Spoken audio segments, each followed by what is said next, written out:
चला करायचं चालू. तर काल काय झालं होतं, काल आपण जे ठळक वैशिष्ट्य आहे भारतीय समाजाचे ते बघितले होते. त्याच्यामध्ये जे शिकवण्यालायक वैशिष्ट्य होते मी तुम्हाला सांगितले त्याच्यामध्ये, ज्याच्यावर प्रश्न येऊ शकतो. ओके, कशावर प्रश्न येऊ शकतो की धार्मिक सहिष्णुता आहे का भारतामध्ये, किंवा मग त्याला धोका निर्माण होऊ शकतो का असा प्रश्न येऊ शकतो एखादी वेळेस. ठीक आहे, किंवा की भारतामध्ये विविधता आहे तर एकता कशी आहे हे स्पष्ट करा. तर तो मुद्दा आपण घेतला होता डिटेलमध्ये. आणखीन एक फीचर आठवतं का तुम्हाला, त्या फीचरचं नाव होतं सातत्य आणि बदल. बरोबर आहे. आता त्याच्यामध्ये काय होतं माहितीये का की थ्रू आउट द लेक्चर आपण जसं इथे जाती व्यवस्था याच्यामध्ये काय असेल, सातत्य असेल आणि बदल असेल, किंवा आणखीन काही आपण बघू अर्बन सेंटर बघू त्याच्यामध्ये सातत्य बदल कसे असतात, तर ते होत राहतच नेहमी ऍक्च्युली त्याच्यासोबतच. अशा प्रकारे आहे ते. आणि नोट्समध्ये ते तुम्हाला एका ठिकाणी मिळेल, पण शिकवण्यामध्ये ते वेगवेगळ्या ठिकाणी थोडे थोडे मुद्दे येत जातील असं असेल. ठीक आहे. तर यामध्ये आपण आता काय करणार आहोत, आपण चालू केलं होतं जाती व्यवस्था. मग मी तुम्हाला छोट्या छोट्या ज्या संकल्पना आहे ते सांगितलं होतं. रूट कुठे आहे कास्ट या शब्दाचा, लॅटिन आहे कॅस्टस. ओके, आणि ओरिजिनल शब्द काय जातीचा, ज्ञाती. काय आहे, ज्ञाती. त्याचा अपभ्रंश म्हणजे जाती असं आपण बघितलं होतं. द्विज म्हणजे कोण कोण आहे,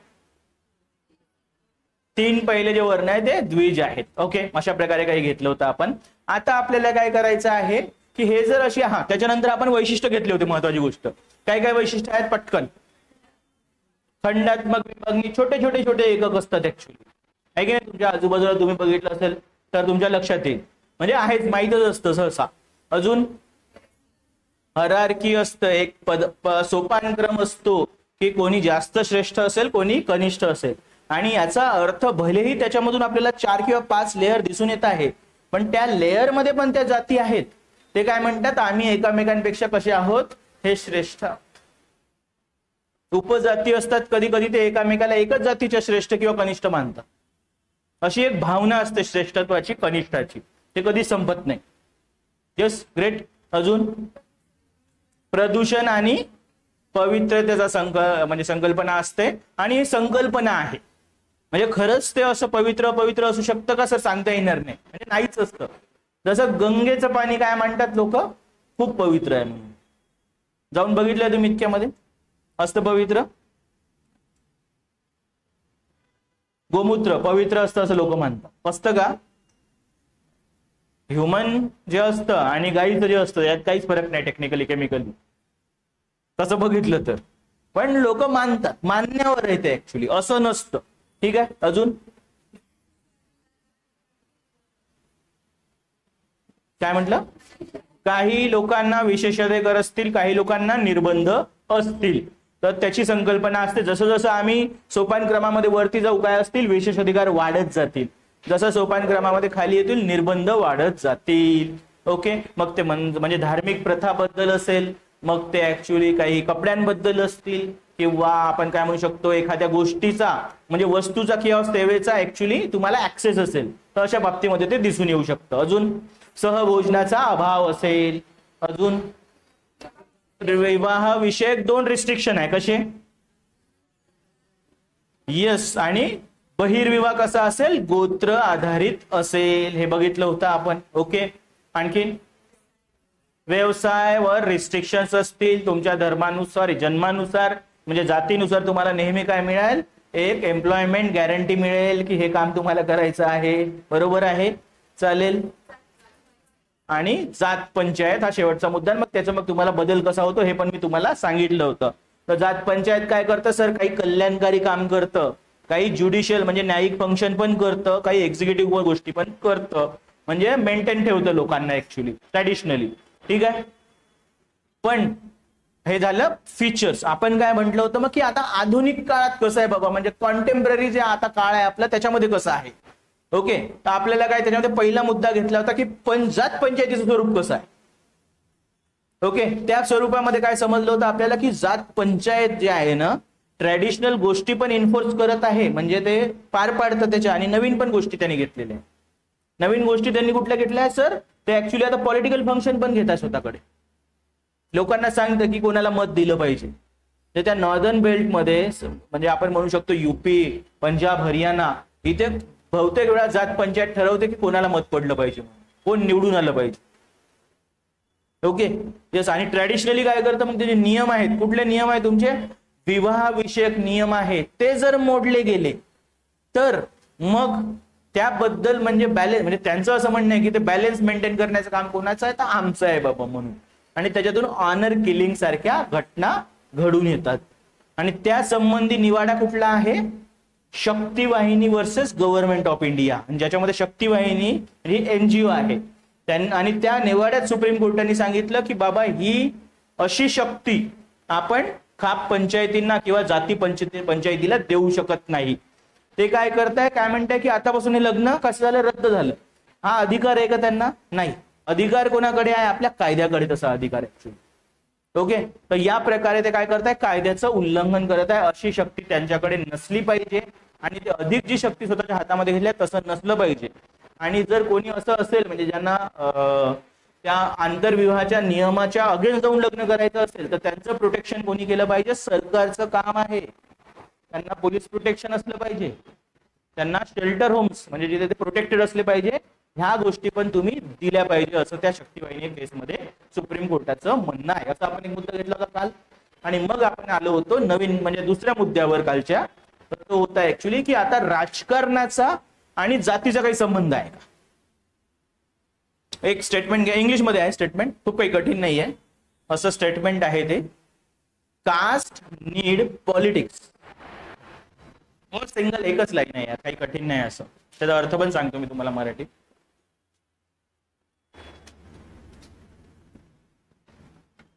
caste need politics as much as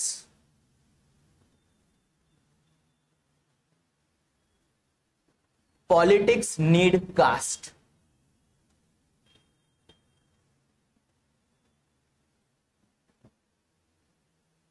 Rajani Kothari. Rajni Kothari. अर्थ समजला तुम्हाला? सिंपल अर्थ आहे म्हणजे जेवढी जातीची आवश्यकता राजकारणाला आहे तेवढीच राजकारणाला जातीची आवश्यकता आहे.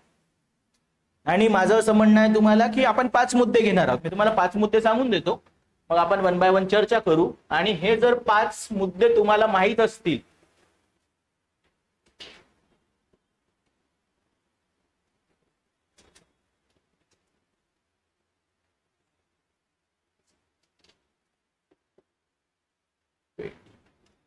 ओके, हे जर 5 मुद्दे माहित आहे आपल्याला तर कुठला जरी प्रश्न आला जाती आणि राजकारणावर, ओके, त्यांच्या सहसंबंधावर, तो प्रश्न आपला सॉल्व्ह झाला पाहिजे. कास्ट फ्युजन म्हणजे काय होतं ऍक्च्युली? जातीचे संमेलनीकरण. ओके. आणि आणखीन एक ऍक्च्युली इथे ओके काय म्हणतात त्याला? प्रभुत्वशाली किंवा प्रबळ जाती. असे जर 5 मुद्दे तुम्हाला माहित आहे तर कुठलाही जर प्रश्न आला तर तो सॉल्व्ह झाला पाहिजे. आणि आणखी तुम्हाला थोडंसं राजकारण पण म्हणजे मी असं नाही म्हणतो की तुम्हाला समजत नाही म्हणून, तुम्हाला जास्त पण माहित असेल. ओके. पण जरा आपल्याला मग भारताचं म्हणजे एक आपल्याला दृष्टिकोन मिळून जातो की भारतामध्ये काय चालतं. मी तुम्हाला काल काय सांगितलं होतं की पॉलिटिकल पार्टीचं काम काय असतं? टू कॅप्चर द पॉवर, निवडून येणे. बरोबर आहे. मग आतापर्यंत आपला जो इलेक्शन कमिशन आहे किंवा बाकी लोकांनी जे स्टडी केलेले आहे त्याच्यातून काय आपल्याला समजून येतं की लोक कशा कशावर मतदान करतात ऍक्च्युली. ओके. गरमी नाही होत का रे? नाही होत. ओके. वेगळाच अभ्यास आहे एक. हा ठीक आहे. तर म्हणजे त्याला बघून मला गरमी होत आहे. तर असं म्हणणं आहे इलेक्शन कमिशनचं की काही गोष्टी बघून काही आधारावर लोक मतदान करतात ऍक्च्युली. काय मग आहे सर आधार? ते सर जात आहे, सर धर्म आहे, आणखीन काय आहे तर तुमचा प्रदेश आहे म्हणजे आपण म्हणू रिजनलिझम, तुमची भाषा आहे, कधी कधी डेव्हलपमेंट पण आहे, कधी कधी मग जो व्यक्ती आहे त्याची पर्सनॅलिटी पण आहे. तर असे काही आधार शोधून काढलेले आहे आणि असं लक्षात येतं त्यांच्या की सर्वात जास्त अजून पण मतदान लोक कुठल्या आधारावर करत आहे, तर ते जातीच्या आधारावर करत आहे. म्हणून पॉलिटिकल लोकांनी काय केलं की नेहमी काय टार्गेट केली, जात टार्गेट केली. समजा त्यांना उभे करायचे आहे एवढे एवढे कॅन्डिडेट समजा महाराष्ट्रामध्ये, तर काय म्हणणार, किती आहे बाबा, समजा आता म्हणजे आपण आपल्या इकडे किती सीट्स आहेत, ओके 48 किती आहे, लोकसभेला एवढेच आहेत ना, ओके. तर काय म्हणतील की यार एक जवळपास इथे कोण आहे, म्हणजे जास्तीत जास्त कास्टची कुठली संख्या आहे, तर त्यांची जर एवढी संख्या असेल तर त्यांना एवढे एवढे आपण कॅन्डिडेट उभेच केले पाहिजे. अशी एक आयडिया प्रत्येक पॉलिटिकल पार्टी हीच करत आहे, लक्षात घ्या, कोणी वेगळं नाही इथे असं विशेष करून. तर जात हा अजून पण वोट देण्याचा, मत देण्याचा एक मोठा महत्वाचा आधार आहे असं लक्षात येतं. म्हणून पॉलिटिकल पार्टीजनी काय केलं ऍक्च्युली की नेहमी जातीचा आधार घेतलेला आहे. त्यानुसार ते काय करतात, कॅन्डिडेट फाईल करतात. मग ते झालं एक पूर्ण राज्य संबंधी. मग त्या राज्यामध्ये काय असतील ऍक्च्युली मतदारसंघ असतील, तिथला पण अभ्यास केला जातो की कोण निवडून येऊ शकतं, इथे कोणाची संख्या जास्त आहे, कारण लोक याला मत देऊ शकतात. आणि जर नसेल तसे 3-4 कॅन्डिडेट, तेव्हाच दुसऱ्या कॅन्डिडेट, तसं होतच नाही कधी तुम्हाला माहिती, तेव्हाच दुसऱ्या कॅन्डिडेटला महत्व दिलं जातं. किंवा कधी कधी काय ठरतं की यार म्हणजे तसे पण 48 पैकी 40 याच कम्युनिटीचे येत आहे असं लक्षात येतं. मग कुठेतरी काय म्हणतं ही पॉलिटिकल पार्टी, अरे काही 2-3 लोकांना दाखवा रे कुठेतरी ऍक्च्युली, ओके, मग ते थोडं कमी केलं जातं. या प्रकारचं ऍक्च्युली हा म्हणजे प्रकरण असतं. सांगतो आणखी उदाहरणं येतील, उदाहरण अजून नाही दिले मी तुम्हाला, सांगत आहे की काय केलं जातं आणि हा फरक लक्षात घ्यायचा आहे. दुसरा काय मुद्दा होता आपल्या इकडे, पॉलिटिसायझेशन ऑफ कास्ट. ओके, हा दोन्ही हे सेम वाटतं, काल मला वाटतं इथे पण माझी पण म्हणजे ते सांगताना गल्लत झाली. ओके, आता काय केलं आपण ऍक्च्युली की कास्टायझेशन ऑफ पॉलिटिक्स. ओके, आता पॉलिटिसायझेशन ऑफ कास्ट असे 2 मुद्दे आहेत. म्हणजे एकामध्ये काय करताय, एकाचा वापर होत आहे. ठीक आहे, जेव्हा काय होतं ऍक्च्युली जात, मग जातीचे लोक एकत्र येतात कधी कधी आणि ते काय म्हणतात ऍक्च्युली की आपण कशाचा वापर केला पाहिजे, हा राजकारणाचा वापर केला पाहिजे. एखाद्या मग त्याच्यामध्ये कसं करता येईल तुम्हाला, एक तर एखाद्या पॉलिटिकल पार्टीला तुम्हाला सपोर्ट करावा लागेल, किंवा कधी कधी 1 किंवा 2 अधिक जाती मिळून कधी कधी एक नवीन पॉलिटिकल पार्टीज बनवतात. किंवा त्यांचं म्हणणं असतं की हा नेता कुठला आहे, हा ओबीसी नेता आहे, हा बहुजन नेता आहे, हा मराठा नेता आहे, ऍक्च्युली हा अमका नेता आहे, तमका नेता आहे.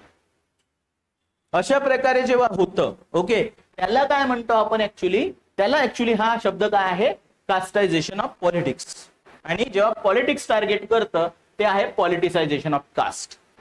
दोघांमध्ये पण फरक आहे, हा मुद्दा लक्षात घ्या. कसं म्हटलं मी तुम्हाला की जेव्हा पॉलिटिक्स कास्टला टार्गेट करेल आणि जेव्हा कास्टचे लोक काय किंवा नंबर ऑफ कास्टचे लोक एकत्र येतील पॉलिटिक्सचा फायदा घेण्यासाठी, असे 2 कॉन्सेप्ट आहेत.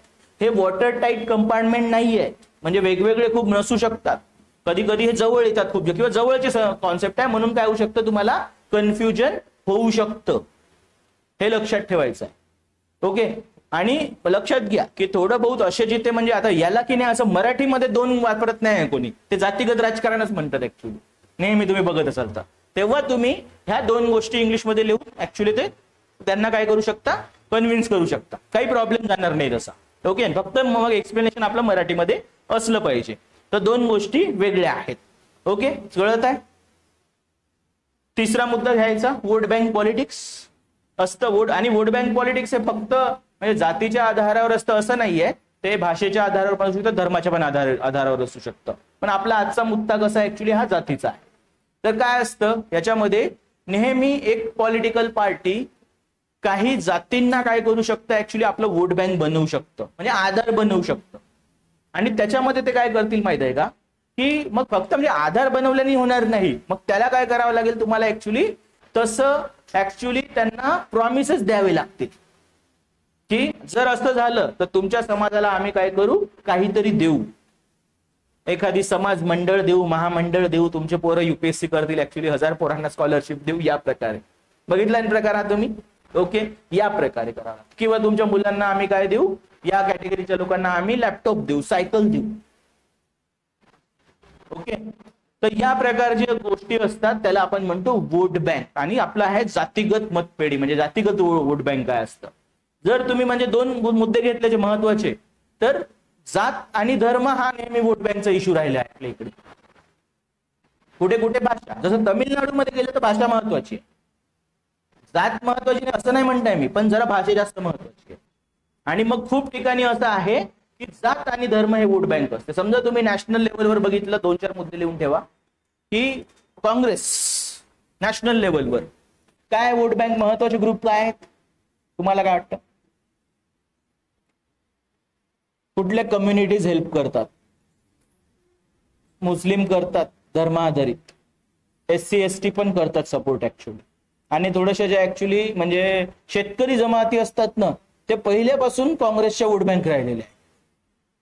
काँग्रेसचा नेहमी म्हणजे प्रभुत्वशाली गट येणार आहे आता, पण लक्षात घ्या या शेतकरी समाज असतात ना, ते नेहमी ऍक्च्युली काँग्रेसची वोट बँक राहिली आहे पहिलेपासून. बघा ज्या पण गोष्टी आपण अभ्यास करणार आहोत पॉलिटिक्समध्ये, किंवा मी नाव घेतलं कोणाचं काँग्रेसचं किंवा बीजेपीचं, आपल्या अभ्यासासाठी आहे, माझं पर्सनली काहीच म्हणणं नाही त्याच्यावर ऍक्च्युली. ओके, पण आपल्याला ते समजून घ्यावं लागेल. आणि समजा आपण म्हटलं की एक मायनॉरिटीमध्ये मुस्लिम, अजून पण दुसरे मायनॉरिटी, SC ST, काही प्रभुत्वशाली जाती, आणि मग बाकी काही थोडे थोडे लोक, हे नेहमी काँग्रेसची वोट बँक राहिलेले आहे. बीजेपीची वोट बँक कोण असेल? ज्या मध्यम जाती आहेत, जे हायर कास्ट आहेत, आणि पहिलेपासून नसतील ना, कारण बीजेपी पहिलेपासून नाहीये. ओके, तर या प्रकारे हे त्यांची वोट बँक आहे. आणि मग हेच नॅशनल लेवलवर आपण म्हटलं तर स्टेट लेवलवर काय होतं ऍक्च्युली, ते हळूहळू चेंज होत जातं. स्टेट लेवलवर ते चेंज होतं ऍक्च्युली प्रत्येक ठिकाणी. म्हणजे समजा तुम्ही म्हटलं ऍक्च्युली इथे की बिहार किंवा युपीचं पॉलिटिक्स जर म्हटलं तुम्ही, तर त्याच्यामध्ये तुम्हाला काय दिसणार, 5 शब्द लक्षात ठेवायचे, तिथे तुम्हाला नेहमी दिसतील. ओके, म्हणजे महाराष्ट्रात असं नेहमी होत नाही, कधी कधी होतं ते. कधी आता कधी दिसून आलं महाराष्ट्रामध्ये, जरांगे पाटीलनी म्हटलं की आम्ही मराठा आहोत. ओके, प्रत्येक वेळेस म्हणत नाही कोणी, म्हणजे भलेही वोट बँक असेल तर म्हणून कोणी दाखवत नाहीये. आणि अजून पण त्यांचं इलेक्टरल पॉलिटिक्स सुरू व्हायचं आहे, पण ते काय म्हणतात की आम्ही पॉलिटिक्सला इम्पॅक्ट करू शकतो. म्हणजे शेवटी मुद्दा पॉलिटिकलच झाला, प्रेशर ग्रुप असला तरी. ठीक आहे, आणि मग त्याला उत्तर कोणी दिलं, म्हणजे जेव्हा अशी मागणी झाली, पहिले मराठा स्वतंत्र रिझर्वेशनची डिमांड होती, नंतर काय म्हटलं की याला एकच सोल्युशन आहे, ते खरं पण आहे, की मराठ्यांना कुठून आरक्षण द्या, ओबीसी. मग एक माणूस आला, तो काय म्हणतो, आम्ही काय आहोत, आम्ही ओबीसीचे लीडर आहोत, छगन भुजबळ. ओके, तर असं तुम्हाला आताच दिसून येत. नेहमी म्हणतो का असं आधी बघितलं का तुम्ही खूप वेळा छगन भुजबळ म्हणताय की मी ओबीसी लीडर आहे म्हणून? नाही, असं नाही की ते म्हटलंच नाही कधी किंवा आहेच नाही, ते आहे. पण असा ओबीसी एक पॉलिटिकल ग्रुप आहे असं कधी बघितलं का तुम्ही? महाराष्ट्रात नाहीये. असा एक स्ट्रॉंग ग्रुप आहे बाबा असं तुम्हाला कधीच दिसणार नाही. पण छगन भुजबळचं म्हणणं आहे की मी ओबीसी लीडर नेता आहे म्हणून, तर याला विजिबिलिटी म्हणतात, जे दिसून येत आहे बोलण्यातून. ओके, इनविजिबल तर नेहमीच असतं, पण तुम्ही युपी बिहारला गेले ना तर नेहमी गोष्टी ऐकू येतात काही. कुठल्या? एक असतो अगडा म्हणजे फॉरवर्ड कास्ट, एक काय असतो पिछडा म्हणजे बॅकवर्ड क्लास. फक्त हेच नाही, मग तिसरा ग्रुप येईल ऍक्च्युली दलित. हे थांबणार नाही. ओके, पहिले शक्ती पॉवर कोणाकडे होती? पॉलिटिकल पॉवर अगड्यांकडे. कोण? ब्राह्मण, ठाकूर, ओके, भूमियान. हा, राजपूत लोकांना त्याच साइड मध्ये काय म्हणतात actually, that is okay Thakur असं म्हणतात. आणि आणखीन कोण एक कम्युनिटी आहे तिथे भूमियार किंवा आणखीन काय असतं पण, तर यांना काय म्हणतात ऍक्च्युली अगडे. मग त्याच्यानंतर बॅकवर्ड क्लास आहे म्हणजे ओबीसी आपण म्हणू शकतो, जसं तुम्ही यादव ऐकलं असेल ते. आणि बाकी लोक इवन कोरी कुर्मी हे सगळे कसे असतील ऍक्च्युली, त्यांना पिछडे म्हणतात. मग यांच्याकडे पॉलिटिकल पॉवर आली. समाजवादी पार्टी युपी मध्ये मुलायम सिंग यादव आणि इकडे कोण? लालू प्रसाद यादव. ओके, नंतर पॉवर ट्रान्सफर अजून कसा झाला युपी मध्ये? दलितांकडे. जेव्हा बीएसपी आली, बहुजन समाज पार्टी, नावातच आहे बहुजन समाज पार्टी, आहे की नाही? येस, म्हणजे नाव बघा, भारतीय जनता पार्टी, म्हणजे त्यांचं म्हणणं आहे पूर्ण देशासाठी आम्ही म्हणजे टार्गेट करतो. काँग्रेस काही कम्युनिटीचं नाव देत आहे, भले आहे बरं जातीचा बेस आहे त्याच्यामध्ये, पण काही पण नाव नाही देत आहे. आता नावच देणं सुरू झालंय. इव्हन लालू प्रसाद यादवच्या पण पॉलिटिक्सला एक जातीय रंग म्हणजे आहेच, विजिबल आहे. मग काही लोकांनी काय म्हटलं, यार फक्त पिछड्यामध्ये खूप लोक येतात. पिछडे म्हणजे मागास, एवढाच अर्थ आहे त्याचा ऍक्च्युअली, काही कठीण नाहीये. आणि पुढे गेलेले एवढंच. ओके, तर त्याच्यामुळे त्यांनी म्हटलं की आम्ही आहोत या ग्रुपमध्ये ओबीसीच्या, पण आम्हाला तेवढा फायदा मिळत नाही जेवढा यादव लोकांना मिळत आहे. म्हणून त्यांनी स्वतःला काय डिक्लेअर केलं, आम्ही काय आहोत, अतिपिछड. भाषणात असतं ऍक्च्युली, प्रत्येक भाषणात असलंच पाहिजे. काही लोकांनी म्हटलं की यार आम्ही म्हणजे आहोत दलित, पण आम्हाला तेवढा बेनिफिट मिळत नाही जसं काही जातींना मिळतो दलितांमध्ये. म्हणून त्यांनी काय म्हटलं, आम्ही काय आहोत, आम्ही महादलित. पासी मुसाहार कम्युनिटी आहे ऍक्च्युली, अजून काही कम्युनिटीज आहेत, त्यांनी म्हटलं की आम्ही महादलित. आणि हे तुम्हाला या बेसिसवर पूर्ण पॉलिटिक्स दिसून येईल नेहमी. म्हणजे असं नाहीये की हे असं त्याच लेवलवर चालतं. युपीला एकदा इलेक्शन होतं आणि मायावती होती पहिले. मायावती काय म्हणते ऍक्च्युली की, आणि कोणाला चॅलेंज करताय, नरेंद्र मोदीला. तशी तर ती भाषणामध्ये नरेंद्र भाई असं म्हणते, ओके, पण तिथे नाही म्हटलं तिने म्हटलं की अरे नरेंद्र मोदी तू तो पिछड़ा है. भाषणामध्ये तूने पिछड़ों के लिए क्या किया, भाषणामध्ये सांगत आहे ऍक्च्युली युपी मध्ये. ओके, आणि नंतर तिथे कोणाची रॅली असेल, नरेंद्र मोदी चॅम्पियन आहे तो, है की नाही. मैं तो पिछड़ा नहीं हूं भाई, मैं क्या हूं, मैं तो अति पिछड़ा हूं. झालं चेकमेट, प्रश्नच नाही.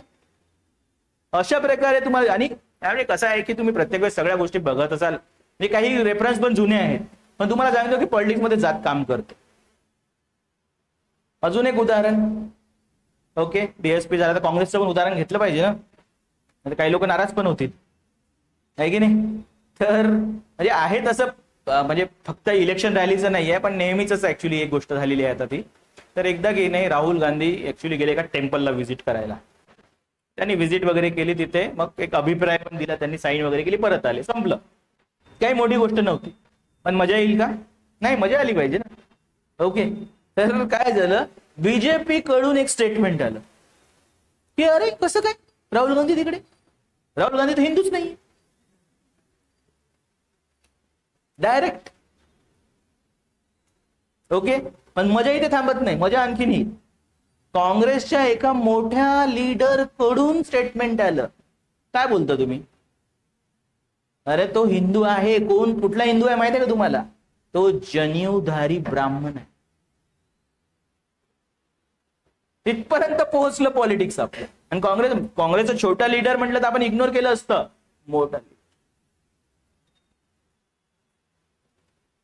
मोठ्या लीडरनी स्टेटमेंट. तुम्हाला जात दिसून येईल तिथे, तर तुम्ही बघाल त्या अँगल. कसं काय ते विचारू नका मला, पण असे उदाहरणं आहेत आपल्याला. मन मोठे उदाहरणं दिले तुम्हाला, छोटे उदाहरणं नाही दिले. येस, या प्रकारे तुम्हाला पॉलिटिक्स मध्ये जात दिसून होतं, आणि ते मग वोट बँक पॉलिटिक्स दिसून होतं. प्रत्येक जण आपापली वोट बँक काय करतं, सिक्युअर करत असतं ऍक्च्युअली. तसंच 2014 ते 2019 कोण होता आपला सीएम, नाही ना, काय म्हटलं होतं त्यांनी, मी पुन्हा येईल, मी पुन्हा येईल, मी पुन्हा येईल. आले का परत, म्हणजे आले एका प्रकारे, पण सीएम म्हणून नाही आले. ओके, म्हणजे आणि असं वाटलं बघा, जेव्हा ते आसाम वगैरे झालं होतं, असं वाटलं होतं आता कोण सीएम बनेल, बरोबर आहे, लॉजिकलीच वाटलं होतं, पण तसं झालं नाही. आणि ऑर्डर कुठून आला, पहिलेच लोक त्रासलेले होते, रिझर्वेशन नाही मिळत, आणि त्याच्यात तुम्ही सीएम पण नाही बनवते. आणि म्हटलं शिंदेला सीएम, शिंदे सीएम, राग कमी होतो ऍक्च्युली. आणि फडणवीसचं एक स्टेटमेंट आहे, बोल काय, त्यांनी पूर्ण नाही बोलले पण समजून घ्या. फडणवीसचं असं स्टेटमेंट आहे की यार मी सीएम बनल्यावरच रिझर्वेशनची डिमांड वाढते लोकांची ऍक्च्युली, कळत आहे, मी बनल्यावरच वाढते ऍक्च्युली, नाही तर कोणाला काही डिमांड नसते एवढी, तर समजून घ्या काय. येस, कळत आहे. अशा प्रकारे आपल्या इकडे काय चालत असतं, जातीगत राजकारण म्हणा, कास्टायझेशन ऑफ पॉलिटिक्स म्हणा, पॉलिटिक्स ऑफ कास्ट म्हणा, वोट बँक पॉलिटिक्स, तर हे चालतं. तसे वेगवेगळ्या पॉलिटिकल पार्टीचे ऍक्च्युली काय आहेत, वोट बँक आहेत. महाराष्ट्रात पण समजा आपण म्हटलं, तसं बघितलं सगळ्यात मोठी वोट बँक कुठली आहे, तर सगळ्याच पार्टीची ती मराठाच आहे ऍक्च्युली. तुम्ही भलेही कुठून कोणी काही इलेक्शन लढू द्या. आपल्या इकडे किती सीट्स आहेत टोटल? 288. मी तुम्हाला सांगतो 150 लोक याच कम्युनिटीचे भेटतील. कोणी कुठेही जिंकू द्या. उद्या अजितदादा पवार जिंकतात, ते पण जरी सीएम बनले, फडणवीस जरी सीएम बनले, अजून एक चौथा माणूस आहे ना त्याला सीएम बनवा तुम्ही, पण हे लोक कॉन्स्टंट असणार आहेत. मोठी वोट बँक म्हणून जरांगेला घाबरतात लोक सहज. ही बाबा इन्फ्लुएन्स करेल. पूर्ण महाराष्ट्रात इन्फ्लुएन्स नाही करू शकत, पण मराठवाडा रिजन मध्ये करू शकतो इन्फ्लुएन्स, असं वाटत आहे. त्याचे काही कॅल्क्युलेशन मिळत नाही असे की बाबा अशी कॅल्क्युलेशन एवढ्या लोकांनी मदत दिली म्हणून, पण इम्पॅक्ट दिसून येईल तुम्हाला तसं. ओके, तर या प्रकारे ऍक्च्युली पॉलिटिक्स चालत असतं, जातीला महत्व असतं. ओके, आता आपण घेऊ, आपण याला करू 4 आणि याला करू 5. ठीक आहे. वोट बँक पॉलिटिक्स कसं वर्क करतं म्हणजे खूप नाही लिहायचं आहे तुम्हाला, पण प्रत्येक जे आहे पॉलिटिकल पार्टी त्याचं काय असेल ऍक्च्युली एक किंवा अनेक ग्रुप असतील जातीगत किंवा धर्म आधारित, हे तुम्हाला मुद्दा लक्षात घ्यायचा आहे. आणि ते कंटिन्यू चालत राहतं नेहमी ऍक्च्युली. आता आपण काय म्हटलं की आपल्याला घ्यायचं आहे प्रबळ जाती हा मुद्दा. टॉपिक टाका प्रबळ जाती. प्रबळ जाती यालाच डॉमिनंट कास्ट असं म्हणतात.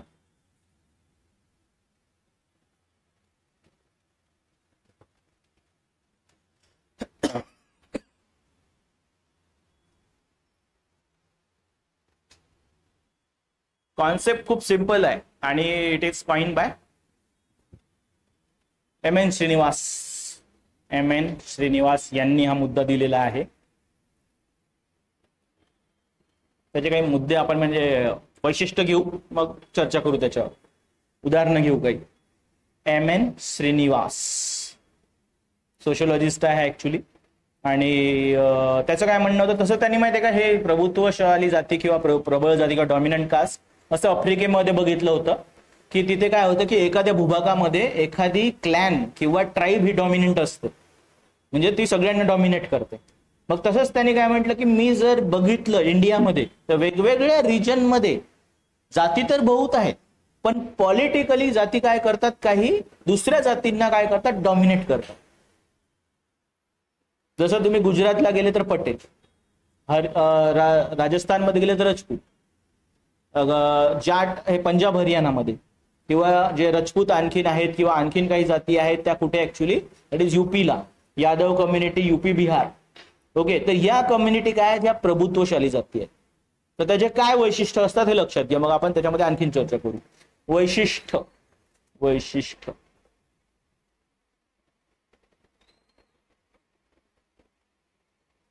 एक, नेहमी यांच्याकडे काय असतं माहिती आहे का, जमीन, अधिकची जमीन धारणा.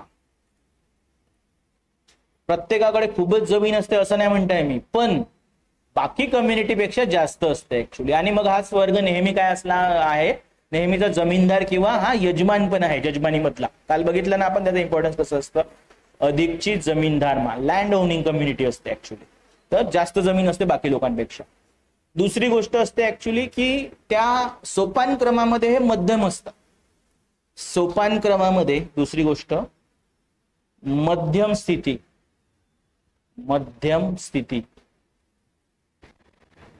हायएस्ट पण नाही, लोअर तर नाहीच.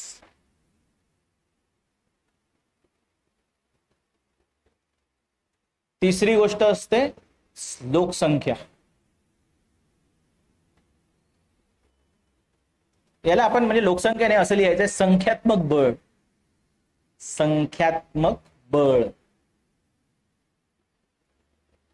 संख्यात्मक बळाचा काय फायदा असतो सर, कारण भारतामध्ये कसं आहे, इलेक्शनची पद्धत कशी आहे बघा. इलेक्शनच्या 2 पद्धत असू शकतात.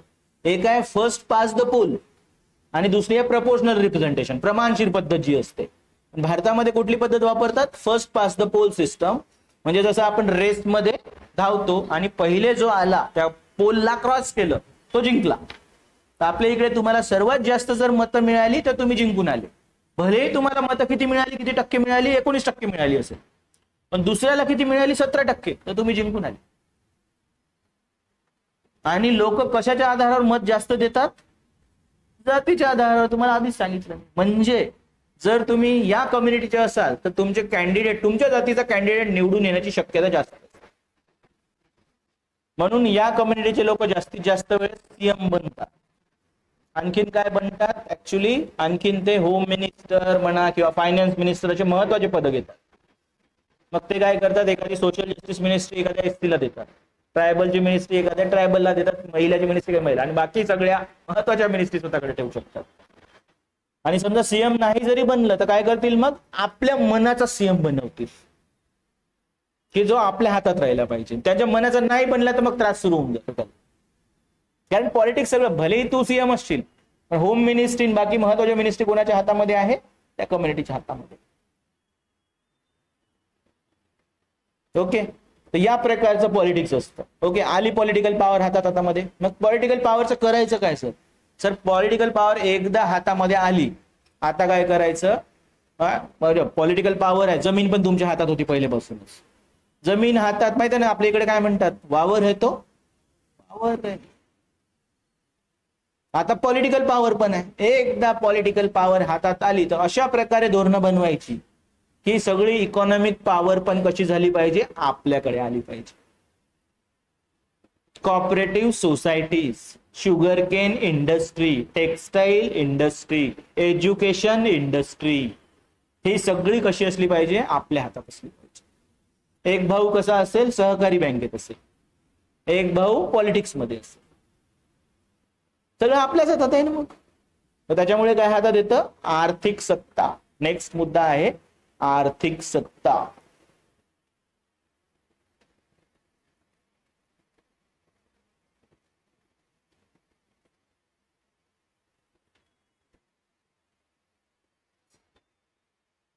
मोठे मोठे कॉन्ट्रॅक्ट देणं आपल्या हातात असतं, आहे की नाही. या प्रकारे मग ते सगळ्या खूप गोष्टी आहे कमावण्याच्या ऍक्च्युली. म्हणजे तुम्ही बघितलं तर तुमचं ऍस्पिरेशन काय आहे, 9 ते 5चा जॉब, 1 लाख रुपये सॅलरी ना.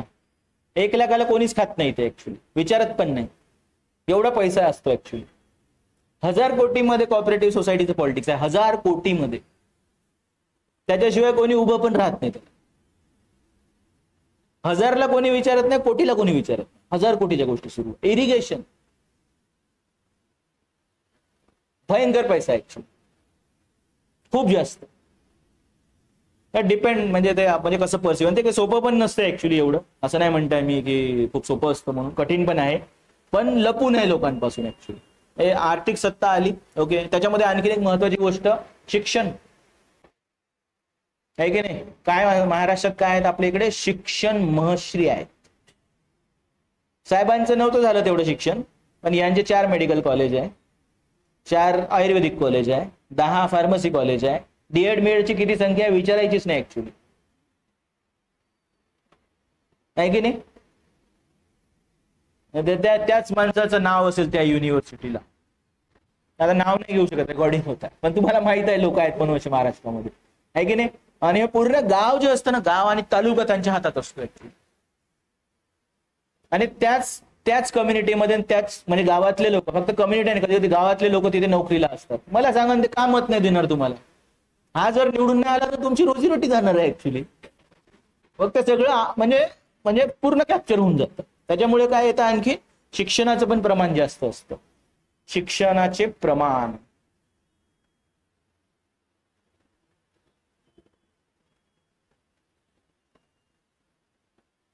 त्याच्यानंतर कशाचं प्रमाण वाढेल, नोकऱ्यांचं पण प्रमाण वाढेल. नोकऱ्यांचे प्रमाण जास्त म्हणजे अधिकचे प्रमाण, असं प्रमाणनी काहीच नाही होत ना, अधिकचे प्रमाण असं लिहावं लागेल. नोकऱ्यांचे अधिक प्रमाण.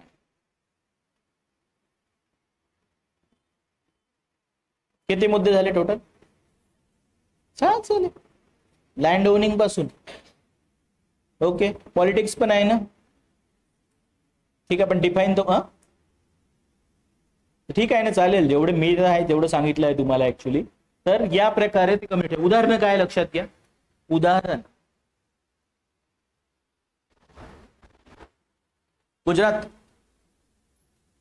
गुजरातमध्ये कोण आहे,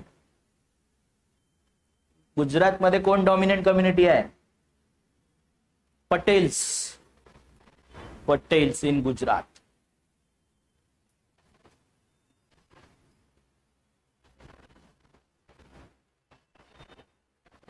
राजस्थान राजपूत,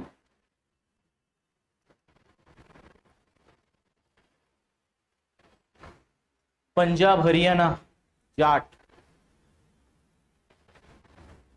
आत्ता कुठलं इलेक्शन झालं? हरियाणा. कोण बनलं सीएम? सैनी. हा नॉन जाट आहे ऍक्च्युली, लोकांना त्रास होता तिथे ऍक्च्युली आता. ओके, असं होतं एकदा. चन्नी बनला होता. ओके, तर तो ऍक्च्युली नॉन जाट होता, पण सहसा सपोर्ट नाही करत. Shiromani Akali Dal Jat community actually overall. Okay, म्हणजे सिख लोकांमध्ये भलेही आपण काल लंगर व्यवस्था आणि ते काइंडनेस वगैरे शिकलं असेल, पण जास्त डॉमिनेशन कोणाचं आहे? खत्रींचं. आणि नंतर म्हणजे तसं पॉलिटिकली जाट लोकांचं आहे, पण जास्त सुपिरियर खत्रींना मानण्यात येते ऍक्च्युली, असं आहे. ओके, तर ते दोन्ही मुद्दे थोडे वेगळे आहेत. त्याच्यानंतर आपण आलो युपी मध्ये. आता युपी यादव, पण पहिलेपासून नाही, पहिले ठाकूर. आणि मग त्या एरियामध्ये काय म्हणतात? जाट. राजपूत लोकांना ठाकूर म्हणतात. कुठे? युपी साईडला. आणि डिपेंड ते म्हणजे कुठल्या एरियामध्ये आहे, एकच आहे. तसं तुमचं म्हणणं बरोबर आहे, पण पहिले युपी मध्ये कोण होतं? हे ठाकूर होते ऍक्च्युली डॉमिनंट. आणि नंतर आता कोण दिसून येतं तुम्हाला? तर यादव वगैरे दिसून येतात. आता कोण सीएम आहे युपी? राजपूत आहे ऍक्च्युली. ओके, म्हणून दुसरे काही लोक जे आहे हायकास्ट मध्ये नाराज झाले होते ऍक्च्युली मागचे. सांगतो त्याचं उदाहरण पण तुम्हाला. ओके, बिहार पहिले म्हणजे अगडेच तुमचे ऍक्च्युली, दॅट इज भूमिहार वगैरे. पण आता कोण आहे सध्या? तर मला वाटते आता हा नितीश कुमार आहे, पण त्याचं पॉलिटिक्स वेगळं आहे. पण जास्तीत जास्त वर्ष तिथे काही वर्षामध्ये यादव राहिलेले आहे. यादव. तेलंगणा आणि आंध्रा एकच होतं ना आधी? कोण आहे डॉमिनंट? ना सरनेम माहिती आहे तुम्हाला? रेड्डीज. रेड्डी.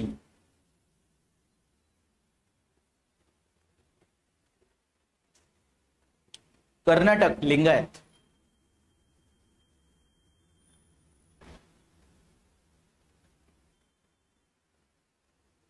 महाराष्ट्र माहितच आहे तुम्हाला.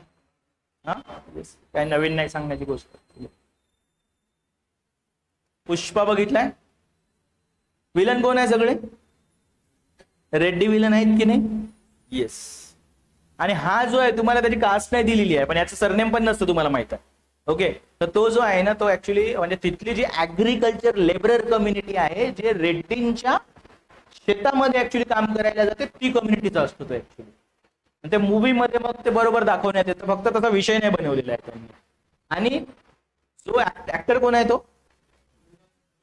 अल्लू अर्जुन त्याच कम्युनिटीचा आहे.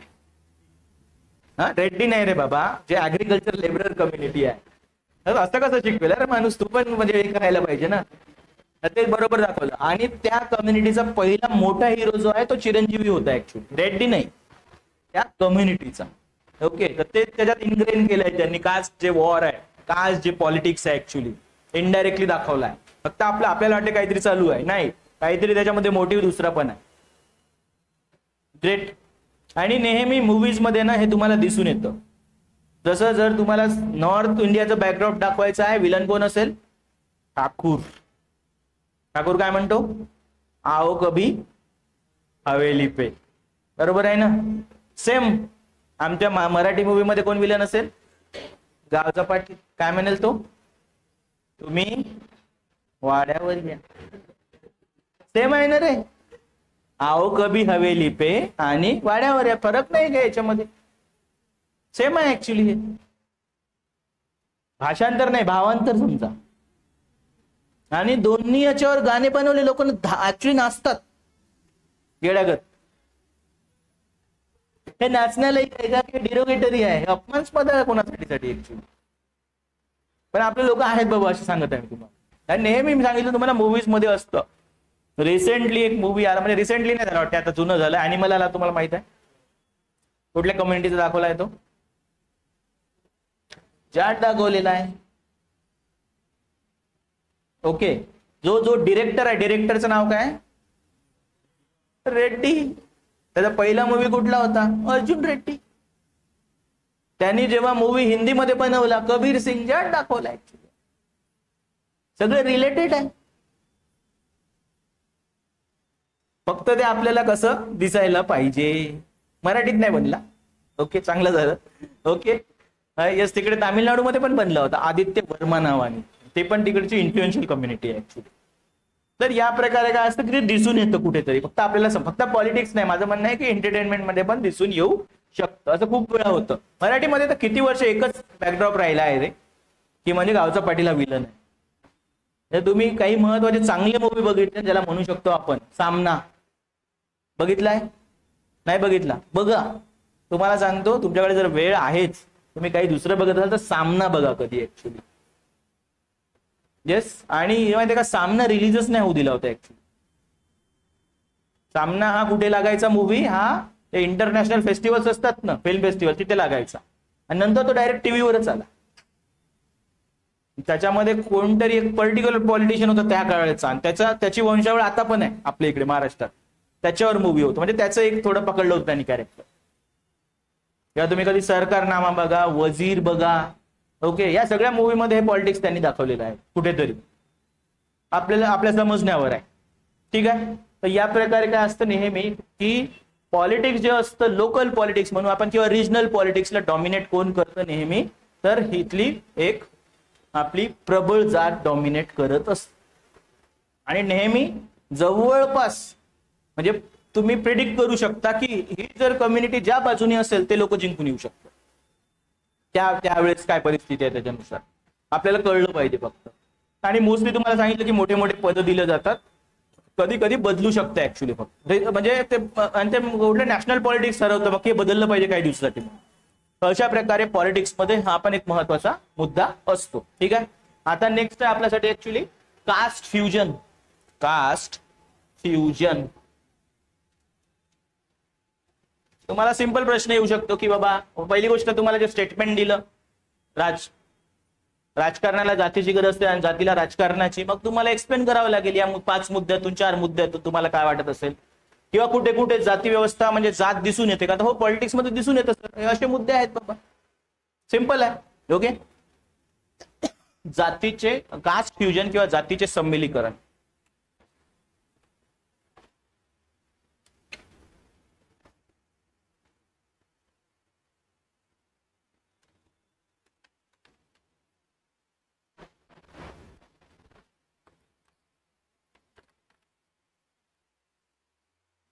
कधी कधी काय होतं की एक पण 2 किंवा अधिक जाती एकत्र येतात.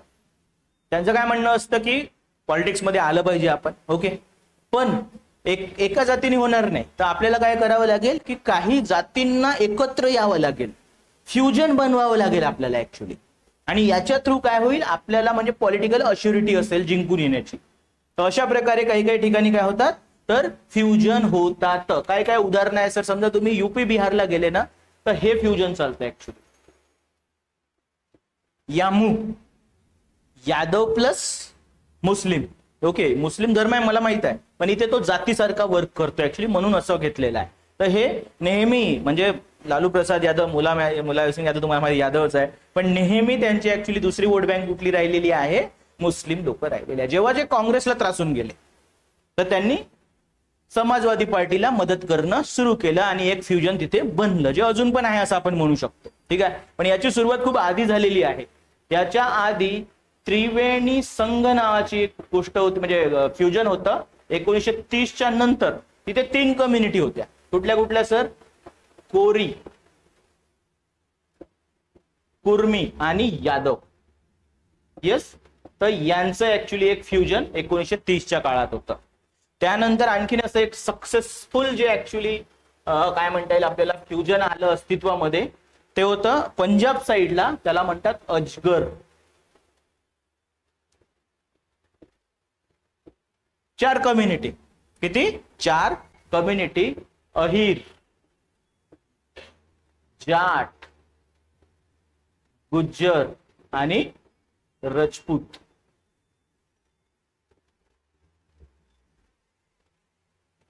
तर अशा प्रकारे काही संमिलीकरण जे फ्युजन आहे ते अस्तित्वात येतात. ते अस्तित्वामध्ये येतात. मग त्यांना काही सक्सेस मिळते, कधी कधी अनसक्सेसफुल होतात, नाही तर कधी कधी काय होतं मग ते फ्युजन होऊन जातं, म्हणजे तुटतात पण ऍक्च्युली.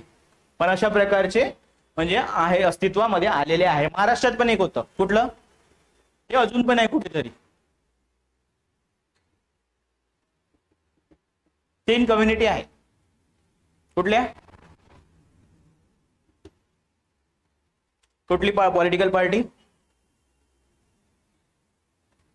सगळे मराठाच कुठे आहे? काँग्रेसच्या साईडनी आहे. मग बीजेपीला काय करावं लागेल? नवीन कम्युनिटीजला आणावं लागेल पुढे. कोणाकोणाला? माळी, धनगर, वंजारी आहे की नाही? त्यांचं बनवलं. ओके. कोण सीएम बनणार होतं आपल्या इकडे 2014 मध्ये? पहिले नाव कोणाचं होतं? गोपीनाथ मुंडे आहे की नाही? अजून पण पूर्ण धनगर कम्युनिटी कोणाच्या पाठीमागे आहे? बीजेपीच्या पाठीमागे आहे. का? कारण धनगर कम्युनिटीची डिमांड अशी आहे, आम्हाला काय पाहिजे? शेड्यूल्ड ट्राईबचं स्टेटस पाहिजे. पूर्ण मागे त्यांची अशा प्रकारे असत.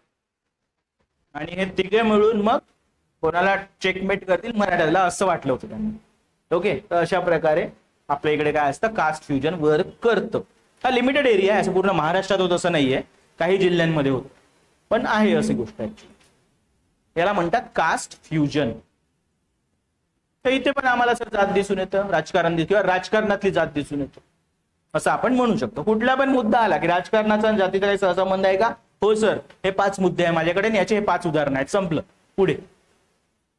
जातीची गरज आहे का राजकारणाला? जातीला राजकारणाची गरज आहे का? हो सर. अशा प्रकारे माझ्याकडे मुद्दे आहेत, हे त्याचे उदाहरण आहे. मुद्देच नाही, उदाहरणं पण आहे. आता हे सोडून आणखीन काय येणार आहे? आणि जे नोट्स मध्ये तेच लिहा तिथे ते लिहू नका की मैं अति पिछड़ा हूं वाला. ऍक्च्युली ते बॅलन्स निघून जाईल तुमचा. तर ते लक्षात ठेवा, कारण थोडा हा टॉपिक कसा आहे, हा सेन्सिटिव्ह टॉपिक आहे. कोणाला कुठे काय लागेल. महाराष्ट्रात लिहायचं असेल तर मी म्हणतो माधव टाळाच, दुसरं लिहा. एमपीएससी मध्ये हे लिहायचं, हे माधव लिहायचंच नाही, माहितच नाही सर मला ते. ओके. कधी पण अशा एका मुद्द्यावर जर प्रश्न विचारायचा आहे तर तुम्हाला हा मुद्दा विचारला जाऊ शकतो, प्रभुत्वशाली जाती काय असतात म्हणून. हे सर, हे एम एन श्रीनिवासांनी सांगितलं आहे, हे याचे एवढे वैशिष्ट्य आहे आणि याचे हे उदाहरण आहे, संपलं. किंवा प्रश्न असा येईल की त्याचं महत्व आहे का अजून पण. तसं जेवढे उदाहरणं माहिती आहे आपल्याला, जास्त उदाहरणं आहे समजा असं आहे तर, किंवा याला एक्सेप्शन पण आहे, पण एक्सेप्शन असे खूप जास्त नाही आहेत ऍक्च्युली. ओके. पण आहे बाबा कुठेतरी, बॅलन्स होऊन आन्सर द्यायचं तिथे. असं का वोट बँक पॉलिटिक्सवर स्पेशल प्रश्न 10 मार्काचा कठीण आहे, पण काय असतं माहित असायला पाहिजे बाबा. जायचं पुढे. चलो.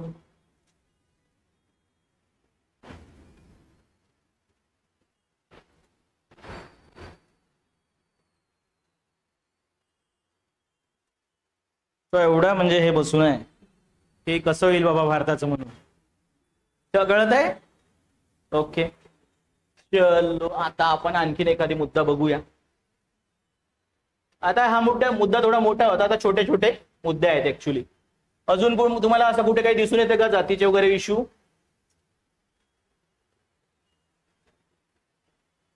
नेक्स्ट आहे जात आणि विवाह विषयक वेबसाइट्स.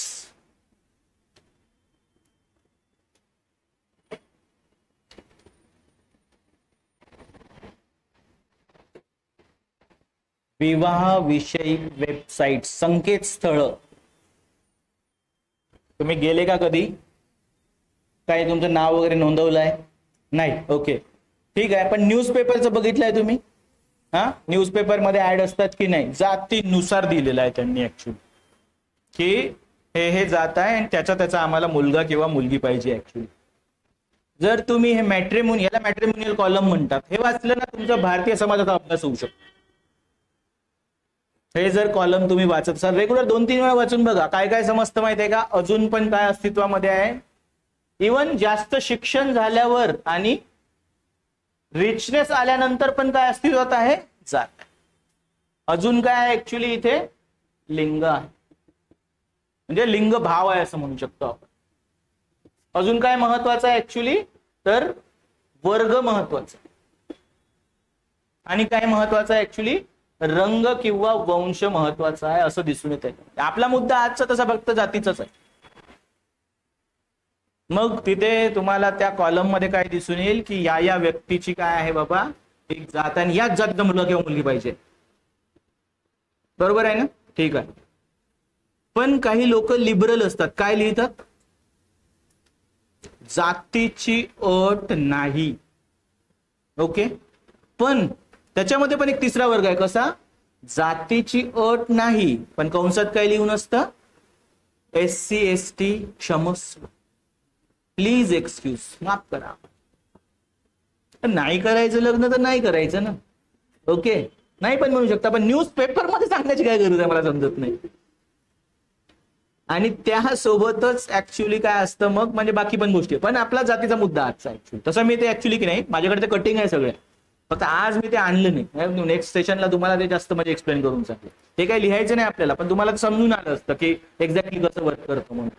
तर जात तुम्हाला त्या न्यूजपेपरच्या कॉलम मध्ये किंवा त्या वेबसाईटवर गेले तर तुम्हाला जात पण लिहावी लागेल, तुम्हाला आणखीन गोत्र पण लिहावं लागेल, उपजात पण लिहावं लागेल. काय केलंय बाबा मुलांनी MBA केलंय, चांगली गोष्ट आहे, पण यार तू एवढे वर्षपर्यंत एक मुलगी नाही शोधू शकला, आणि हे सगळं झाल्यानं किंवा मुलगी पण मुलगा नाही शोधू शकला, एवढं सगळं झाल्यावर तुम्हाला आता जातीमध्येच जायचं आहे. आणखी आपण असं अपोज नाही करू शकत कोणाला की तुम्ही कोणासोबत लग्न करायचं. ओके, पण ते यार असं चव्हाट्यावर मांडण्याची गरजच काय आहे ना. म्हणून तुम्हाला काय म्हटलं की हे कॉलम बघा तुम्ही थोडे बारकाईने, तुम्हाला पूर्ण भारतीय समाजाच्या काही गोष्टी समजून येतील. एक महत्वाची गोष्ट कुठली होती? आपली जात. आणि आपल्या इकडे सध्या आकडेवारी आहे की 5% लोकांचं इंटरकास्ट मॅरेज झालेलं आहे, ज्यांचं रजिस्ट्रेशन आहे प्रॉपर. ओके, प्रत्येक लग्न रजिस्टरच झालं आहे आजच्या आज, असं काही गरजेचं नाहीये, पण जे नोंदणी होत असते तुम्हाला पण नोंदणी करावी लागेल. ओके, प्रत्येकाला करायची आहे असं गव्हर्नमेंट ऑफ इंडियाचं म्हणणं आहे. तर 5% लोक हे यांचं इंटरकास्ट मॅरेज झालंय. आकडा कमी आहे की जास्त आहे? तसा म्हणजे कमी आहे, पण भारतासारख्या देशात जास्तच आहे ना. ओके, एवढं तर होत आहे. 1% लोकांना तर आपल्या पंचायतांनी थांबवून ठेवलं, म्हणजे संपवूनच टाकलं. नाही तर 6% असतं असं म्हणता येईल ऍक्च्युली. तर ह्या प्रकारे काय की 5%चा असा प्रश्न आला होता या वर्षी UPSCला ऍक्च्युली या अँगलमध्ये. ठीक आहे, त्यामुळे तो अँगल लक्षात घ्यावा लागतो आपल्याला. मी तुम्हाला अजून काय म्हटलं ऍक्च्युली, अजून काय दिसून येतं? वर्ग पण दिसून येतो. किती फिगर सॅलरी? 7 फिगर सॅलरी पाहिजे. ओके, असं एक अट असते. त्यातून तुम्हाला समजून येतं की वर्गाला म्हणजे किती झाले ते. मला वाटतं काय 1 लाख की 10 लाख किती होतं 7 फिगर सॅलरी? 10 लाख सॅलरी पाहिजे. महत्वाचं आहे ऍक्च्युली. त्यात पण लोकांची डिमांड असते की मुलगा काय आहे? Software engineer. मुलगी कशी पाहिजे? सॉफ्टवेअर इंजिनियर पाहिजे. मुलगा काय? MBA. मुलगी काय पाहिजे? MBA पाहिजे. काय करणार आहे तुम्ही? असं विशेष काय फरक पडणार होता लाईफमध्ये? पण क्लास महत्वाचं काय ऍक्च्युली? क्लास आहे. त्याच्यातून दिसून येतं लिंगभाव. कशी मुलगी पाहिजे? गृह कृत्य दक्ष. शब्द सोपा आहे का? शब्दच कठीण आहे यार. गृह कृत्य दक्ष. तुम्हाला कसं माहित पडेल हो? मला सांगा बरं. कोणी कुठलं स्थळ आलंच, तुम्ही काय घरी जाऊन बघणार आहे का 10 दिवस त्यांच्या मुलगी काय स्वयंपाक बनवते? डिमांड करू नये असं नाही माझं म्हणणं नाहीये, ते तुमचा प्रश्न असतो ऍक्च्युली. पण ओळखायचं कसं? कसं ओळखायचं? बरं असेलच समजा आणि नसेल करत स्वयंपाक तर कसं मग? आहे ना प्रश्न? पण आहे. तुम्हाला आधीच सांगितलं कसं? फेअर. पण दुसऱ्या कॅटेगरी कशी आहे? Very fair. कसं डिफाईन करतात लोक की याला फेअर म्हणतात आणि याला व्हेरी फेअर म्हणतात? मला नाही समजलं, लोकांना समजत करायचं मला वाटतं. कसं डिफाईन होतं? आणि समजा नाही भेटली त्याला व्हेरी फेअर पोरगी, फेअर भेटली, काही प्रॉब्लेम आहे लाईफ मध्ये कोणाचं? काहीच नाही. पण वाटतं यार लोकांना लिहितात आणि भारतामध्येच लिहितात, फॉरेन मध्ये नाही लिहितात लोक ऍक्च्युली. असे कलर होता पण लिहितात. त्याच्यामुळे हे पण गोष्ट तुम्हाला तिथे नेहमी दिसून येईल. आणि आणखीन काय म्हणजे ते कलरचाच पार्ट वंशाचा होता आपला ऍक्च्युली, ते दिसून येत. ह्या सगळ्या गोष्टी तुम्हाला तिथे दिसून येऊ शकतात. असं बारीक बारीक तुम्हाला जरा शोधावं लागेल त्याच्यामध्ये. जात तर ठराविक दिसून येते, ऍक्च्युली क्लास पण दिसून येतो, वर्ग दिसून येतो. या दोन गोष्टीसाठी तुम्हाला बघावं लागेल. थोडा एका दिवस दाखवेन तुम्हाला. तर अजून पण तिथे तुम्हाला काय दिसून येतं, जात आणि त्यातला भेदभाव पण दिसून येतो. जसं मी तुम्हाला सांगितलं की अनुसूचित जाती जमाती बाबा यांनी कृपया अप्लाय करू नये अशा प्रकारे, किंवा क्षमस्व म्हणून जे असतात, तर भेदभाव पण दिसून येतो. तर असा पण एक मुद्दा आहे. ठीक आहे, मुद्दा लिहून घ्यायचा तुम्हाला काही हो किंवा काही नोट डाऊन करा त्याच्यामध्ये. काय म्हणता, हो किंवा नाही असं जोरात तरी ऐकू दे. मुद्दा समजला ना? यस, पुढे जायचं. ओके, जातीविषयक सोशल मीडिया.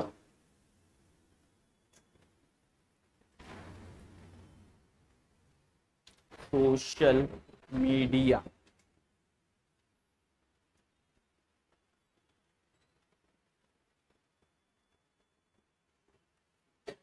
आहे का? सोशल मीडियावर जात आहे. सोशल आधी पहिले ऑर्कुट असायचं, आता नंतर फेसबुक आलं. मला माहिती आहे तुम्ही फेसबुकवर एवढा ऍक्टिव्ह नाही आहे. तुम्ही कुठे असता ऍक्च्युली जास्त ऍक्टिव्ह? इंस्टाग्रामवर असता, युट्यूबवर असू शकता. ओके, पण इन्स्टावर म्हणजे असं असतात पोरं, मी ऐकलं आता. म्हणजे मी जसं शिकवणं सुरू केलं, पोरं सांगितलं फेसबुक काय आम्हाला माहितच नाही. मी म्हणतो असतं पण. ठीक आहे, ऍटलीस्ट अकाउंट तरी असेल तुमचं. तर इथे तुम्हाला जर तुम्ही गेले किंवा इव्हन व्हॉट्सअपवर, तर इथे काय आता एक तुमचा एक ग्रुप असू शकतो जातीचा. गर्वच नाही आम्हाला, आम्हाला माझं आहे ग्रुप. असे कसे ग्रुप आहे माहिती आहे का? राजपूत गर्व, दलित नेटवर्क, ब्राह्मण मंच, यस, द ग्रेट यादव, जय दादा परशुराम, असे ग्रुप तुम्हाला कधी पण आढळू शकतात. आहे ग्रुप असे, हे जातीगत ग्रुप आहे. जे पहिले त्यांना नव्हतं ते ऍक्च्युली तसा प्लॅटफॉर्म. पहिले काय होतं, फक्त पहिले जात पंचायत होती, मग ते कूल वाटत नाही. कूल काय वाटतं आता? व्हॉट्सअप. चर्चा काय याच्यावर? ऍक्च्युली याच्यावर चर्चा आहे की मायथॉलॉजी मध्ये आपण कुठे कुठे होतो, इतिहासात आपण कुठे कुठे होतो, कोण कोण आपल्या जातीचे ग्रेट लीडर होऊन गेलेले आहे, आणि सरकार कोणामुळे बनते? आपल्यामुळे. किंवा आपण आता युनाइट होण्याची गरज आहे. आपण जर एकत्र आलो तर काय होईल? समाजात बदल होईल. सगळ्या जणांना हेच वाटतं ऍक्च्युली. ज्याची संख्या एका जिल्ह्यात 500ची, पण त्याला पण हेच वाटतं. त्याच्या ग्रुपवर तेच लिहित आहे. सगळीकडे चालू आहे. म्हणजे असा एक फॉरवर्ड आहे. त्या फॉरवर्डचा विषय असा आहे की व्हिएतनामचा पीएम इंडियामध्ये येतो. पहिला मेसेज हा हिंदीमध्ये आहे. तो काय म्हणतो की आता मी सगळं फिरलो, पण मला कुठे जायचं आहे? मला जायचं आहे महाराणा प्रतापच्या समाधीवर. कारण त्याच्याकडून आम्ही काय शिकलो? आम्ही गुरिल्ला वॉरफेअर शिकलो. ठीक आहे, मेसेज मराठीत येईल. आता काय असेल मेसेज मध्ये लिहू? व्हिएतनामचाच पीएम येत आहे, तो फिरला भारतात, दिल्लीत वगैरे गेला. त्याला एक जण विचारतो कुठे जायचं, तर मला कुठे जायचंय? मला रायगडावर जायचं. तर राजस्थानमध्ये तो फिरत आहे, महाराष्ट्रात फिरत आहे, साऊथ इंडियामध्ये एक फिरत आहे, बंगालला एक फिरत आहे, युपीला एक मेसेज फिरत. तिथल्या लोकल आहे, एकही स्टोरी खरी नाही. सगळ्यांना त्या लोकांना वाटतंय खरं आहे म्हणजे. असेच भरपूर मेसेज आहेत किंवा टॉपिक आहेत किंवा काय अजून गोष्टी असतील.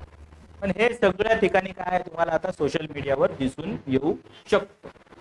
ठीक आहे, ग्रेट. शॉर्ट मध्ये लिहून घ्या. जातीय अस्मितेला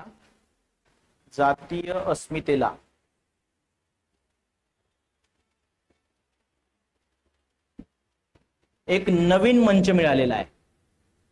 नवीन मंच मिळालेला आहे, जो म्हणजे सोशल मीडिया.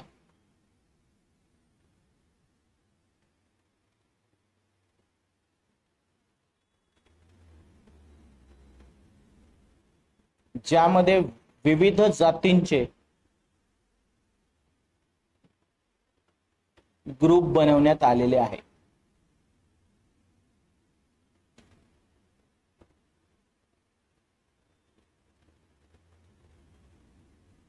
उदाहरण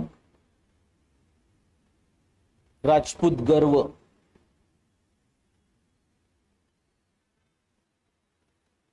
दलित नेटवर्क, दलित नेटवर्क,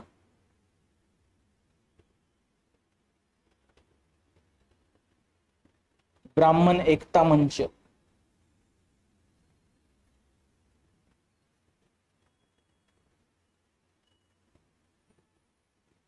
आणि वेगवेगळे आपण थोडंसं म्हणजे जनरल जे दिसून येते तेवढंच घेतलेलं आहे, प्रत्येकाचं आहे ऍक्च्युली त्याच्यामध्ये. ओके, पण काही उदाहरणं घेतली आणि असं तुम्हाला सोशल मीडियावर जात तसं 10 मार्काचा प्रश्न नाही, कुठेतरी कास्टची रिजिडिटी आहे तिथे लिहिण्यासाठी येईल ऍक्च्युली. ओके, नेक्स्ट आहे कास्ट असोसिएशन किंवा जातींच्या संस्था. मुद्दा काय लक्षात घ्या, आपल्याला जी ट्रॅडिशनल जात आहे ती कुठे कुठे कशी कशी नवीन स्वरूपात दिसून येत आहे. ओके, हे बघायचं आहे. तर त्याच्यामध्ये आपण हे मुद्दे घेत आहोत. आणखीन काय आहे की आता जातीगत असोसिएशन पण असतात. कास्ट असोसिएशन केव्हायला आपण जातीगत संस्था म्हणू शकतो. संस्था सहसा कसं असतं याच्यामध्ये की म्हणजे नाव काय असतं, एका जातीचं नाव असतं अमुक तमुक जातीची कल्याणकारी संस्था, अमुक तमुक जातीची बहुउद्देशीय संस्था. ओके, किंवा एखादी बँक, तर याला आपण जातीगत असोसिएशन असं म्हणू शकतो. आता याची आवश्यकता का भासली लक्षात घ्या, कारण जर तुम्ही ट्रॅडिशनल सोसायटी बघितली त्याच्यामध्ये सगळे लोक कुठे राहत आहे, हे गावखेड्यामध्ये राहत आहे. गावखेड्यामध्ये काय असेल, नेहमी तुमची जात पंचायत असेल. ओके, काही प्रॉब्लेमच नव्हता. तिथे शिक्षण होतं का, नाही. तिथे जर तुमचं लग्न करून द्यायचं तर लग्न कसं होईल, दोन गावातले लोक भेटतील, म्हणतील की बाबा कसं काय चालू आहे, काय आहे, तुमचा मुलगा झाला का 18 वर्षाचा, 12 वर्षाचा, 14 वर्षाचा, इकडे पोरगी आहे एक 10 वर्षाची, करून टाका लग्न, संपला विषय. विचारते का दोघांना, नाही. पोरगा पोरगी म्हणताय की नाही करत म्हणून लग्न, काहीच नाही. लग्न झाल्यावर माहित होत आहे त्यांना ऍक्च्युली की लग्न झालं म्हणून, बरोबर आहे. तर या प्रकारे आपला एक समज असेल. काही जॉब शोधण्याची गरज आहे लोकांना, नाही. जो तुमचा जातीगत व्यवसाय आहे तो तुम्हाला करावा लागेल. अशा प्रकारे पारंपरिक लोक राहतात. पण हे सगळे लोक हळूहळू ब्रिटिश काळापासून इंडस्ट्रीज वगैरे निर्माण झाल्या, कुठे गेले हे सगळे, शहराकडे. आता कसं होतं याच्या आधी की त्या जातीची त्या 2-4 गावामध्ये 500,000 लोकांची लोकसंख्या होती किंवा जास्त होती. आणि जेव्हा पण तुमचं काही कल्याणकारी काम असेल, काही डिस्प्यूट असेल, तर तुम्हाला कोण लोक धावून येतील, तुमचे जातीचे लोक धावून येतील, बरोबर आहे. आता हे लोक एक, आणि तिथे गावात कसं असतं, घेतोआयझेशन असतं. म्हणजे कसं ऍक्च्युली राहण्याची जागा कशी असते, ऍक्च्युली जातीगत असते. कालच सांगितलं मी तुम्हाला.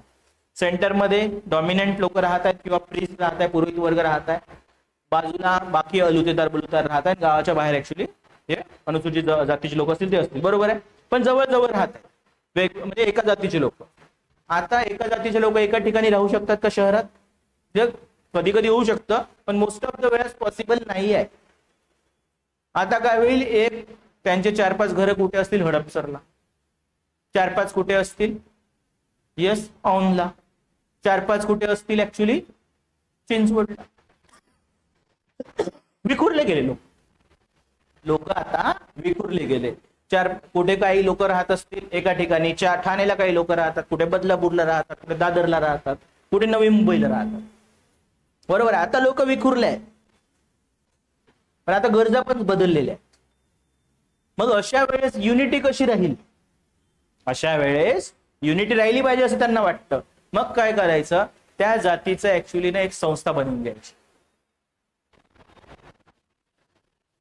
कायद्याने रजिस्ट्रेशन होईल, इन्स्टिट्यूशनलाइज होईल. तिथे पंच असायचे, इथे काय असेल, इथे अध्यक्ष असेल, चिटणीस असेल, सचिव असेल, बरोबर आहे. आता हे बनलं. मग करतं काय सर ऍक्च्युली हे, सर हे काही नवीन फंक्शन परफॉर्म करतो, जुन्या नाही करू शकत. तिथे कसं होतं, गावात शिक्षणाची आवश्यकता होती का, नाही, पण इथे शिक्षणाची आवश्यकता आहे.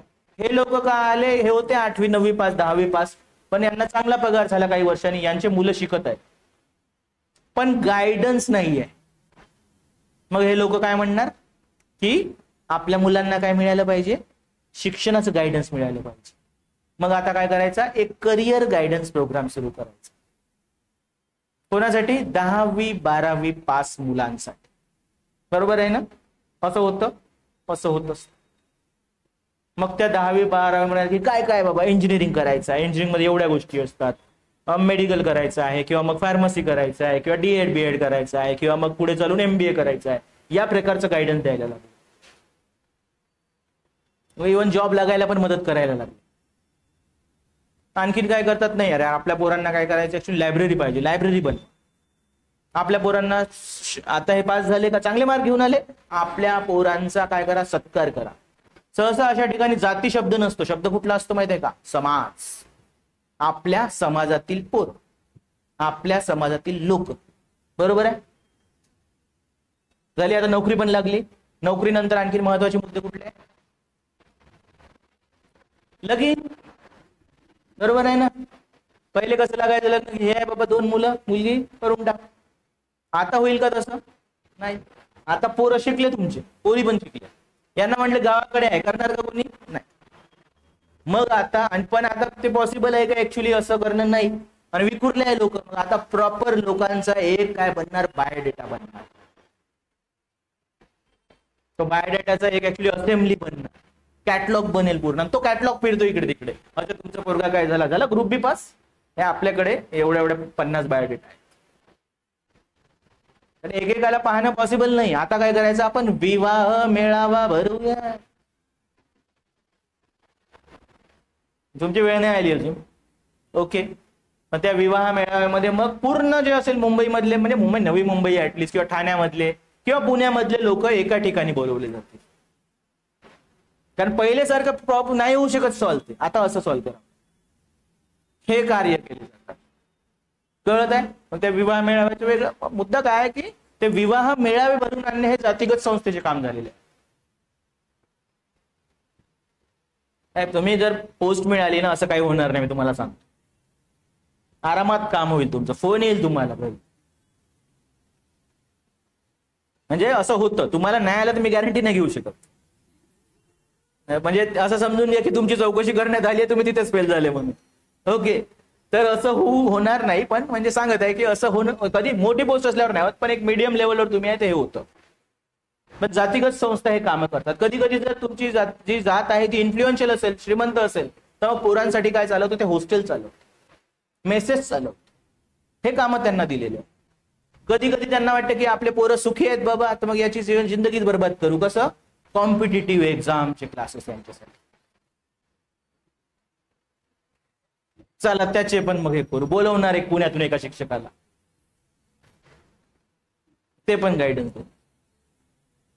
या प्रकारे या जातीगत संस्था काय करतात, काम करत आहे. शहरी भागामध्ये हे आहे. अग्रसेन छात्रावास, अग्रवाल आर्य वैश्य समाजाचं हॉस्टेल, कायस्थ बँक, कसं दिसून येते, कळत आहे मित्रांनो. अशी जी आहे असोसिएशन, एक नवीन म्हणजे कास्ट असोसिएशन, नवीन प्रकार जातीच्या संस्था.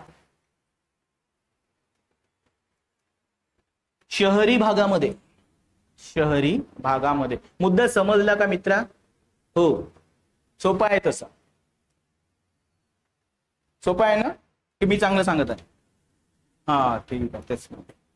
ओके. शहरी संस्था काय काय काय लिहिलं, शहरी भागामध्ये अशा जातीगत संस्था दिसून येतात. जातीगत संस्था दिसून येतात.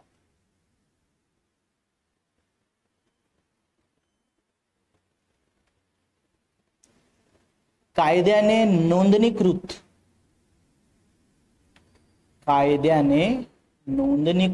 अशा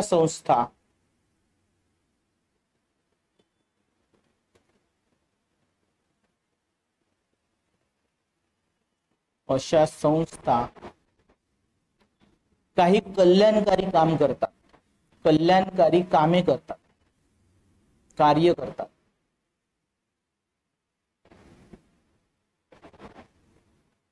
जसे की करियर गायडन्स,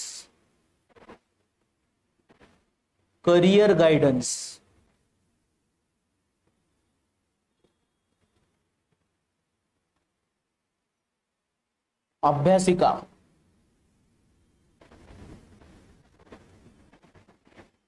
स्पर्धा परीक्षा मार्गदर्शन. या येत्या 28 तारखेला आपल्या शहरामध्ये प्रमुख पाहुणे, ओके, आणि हे आपले दादा भाऊ यांच्या हस्ते त्यांचा सत्कार होणार आहे की नाही? असं होतं. येस. विवाह मेळावे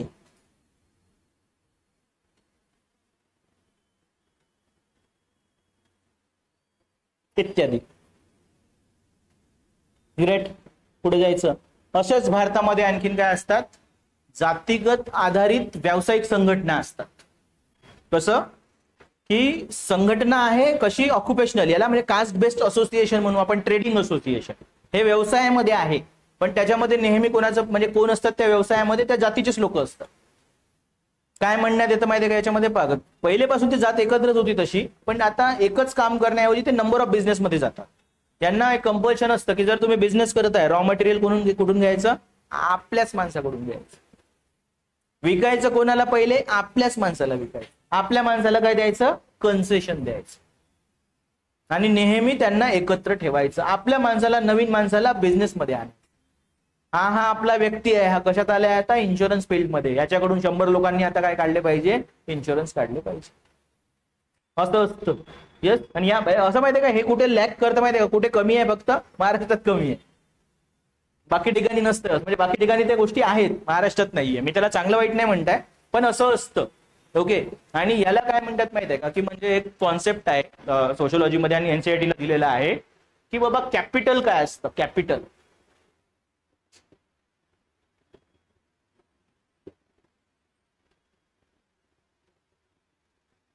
कॅपिटल शब्द असल्या आपल्या समोर आला तर काय काय दिसतं डोळ्यासमोर तुम्हाला, पैसा दिसतो ना. पण नेहमी त्याचं स्वरूप हे आर्थिक नसू शकतं. हे आर्थिक तर असतं, आर्थिक कॅपिटल पण, इकॉनॉमिक कॅपिटल पण असतं, हे आपल्याला नेहमी दिसून येतं. इकॉनॉमिक कॅपिटल काय, एक मोठी बिल्डिंग आहे बाबा, किंवा मिळकत आहे तुमची प्रत्येक महिन्याला येण्याची. ओके, बरोबर आहे. पण फक्त कॅपिटलचं हे स्वरूप नाही. कॅपिटल कसं असू शकतं, सांस्कृतिक पण असू शकतं. म्हणजे तुमच्या सांस्कृतिक एखाद्या आस्पेक्ट मधून पण तुम्हाला काय बेनिफिट मिळू शकतो. जसं भाषा झालं, शिक्षण झालं. आणि कॅपिटल कसं असू शकतं, सामाजिक पण असू शकतं, सोशल कॅपिटल म्हणतात. तर जात काय ऍक्च्युली एक सोशल कॅपिटल. जे तुम्ही त्या जातीचे असाल ना, तुम्ही गरीब जरी असाल एखाद्या वेळेस, तर त्या जातीचे लोक तुम्हाला काय करतील, ऍक्च्युली मदत करतील, आर्थिक स्वरूपामध्ये किंवा नेटवर्कच्या स्वरूपामध्ये, ज्यामुळे त्या गरिबीची तुम्हाला झळ पोहोचणार आहे आणि तुम्ही थोडंसं ऍक्च्युली काय होऊ शकता, वरती येऊ शकता. म्हणून कास्टला काय म्हणण्यात येतं, हे सोशल कॅपिटल आहे. भारतामध्ये हे सोशल कॅपिटल आहे. अशा प्रकारे जातीचा पण काय होऊ शकतो, फायदा होऊ शकतो. कळतं काय म्हणते मी तुम्हाला. अशा प्रकारे भारतामध्ये काय आहेत, जाती आधारित व्यावसायिक संघटना आहे, असा मुद्दा आहे आपल्याला. जाती आधारित व्यावसायिक संघटना. बरेच अशा बिझनेस कम्युनिटी असतात की नाही आपल्याकडे, कुठल्या असतात. ओके, येस, मला ऐकून आलं, पण ठीक आहे, काहीतरी सांगितलं असेल व्यवस्थित. हे फॅनचा आवाज जास्त आहे रे इथे. अग्रवाल, मारवाडी, जैन्स, सिंधी आहे की नाही.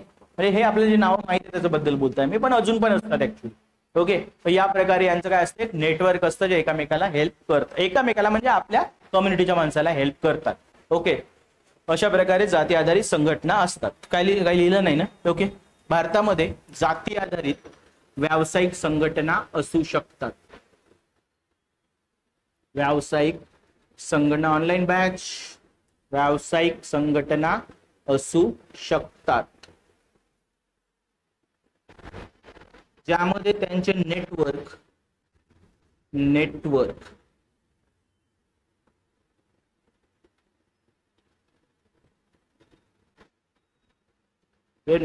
दोन प्रकारे, एक तर माहितीचे पण आणि लोकांचे पण, हे त्याला मदत करत असतं. हे त्यांना व्यवसायामध्ये मदत करत असतात, व्यवसायामध्ये मदत करत असतात.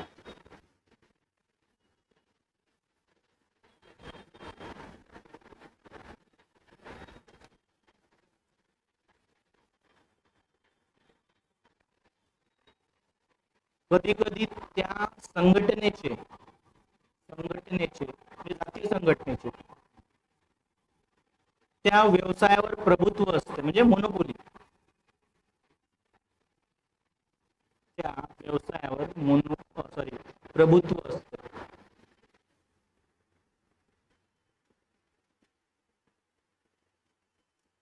उदाहरण मारवाडी अग्रवाल्स, म्हणजे इंग्लिशमध्ये अग्रवाल्स असं लिहितात पण आपण अग्रवालच लिहावं लागेल. जैन. बस खूप झालं. चलो अजून एका ठिकाणी दिसून येतं जात, त्या आपण मुद्दा टाकू असा, जात आणि आरक्षण. जात आणि आरक्षण.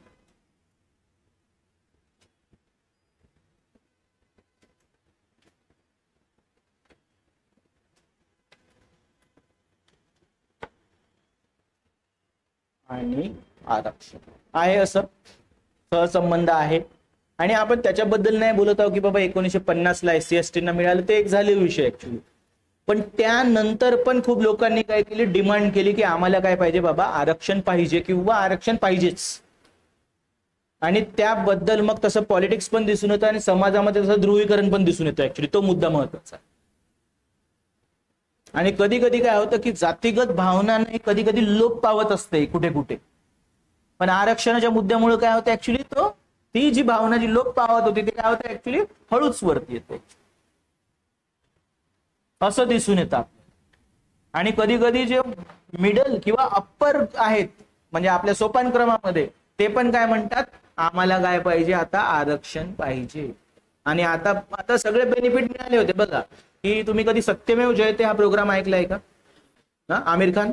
त्या प्रोग्राम मध्ये एक अँटीकास्ट ऍक्टिव्हिस्ट आला होता आणि त्यांनी एक ऑब्झर्वेशन मांडलेलं आहे की जर आपण एखाद्या व्यक्तीला विचारलं की बाबा तुझी जात काय, आणि त्यांनी जर असं म्हणलं की मला माहीतच नाही, आम्ही मानतच नाही, तर खूप जास्त चान्सेस असे आहे की तो अप्पर कास्ट असेल.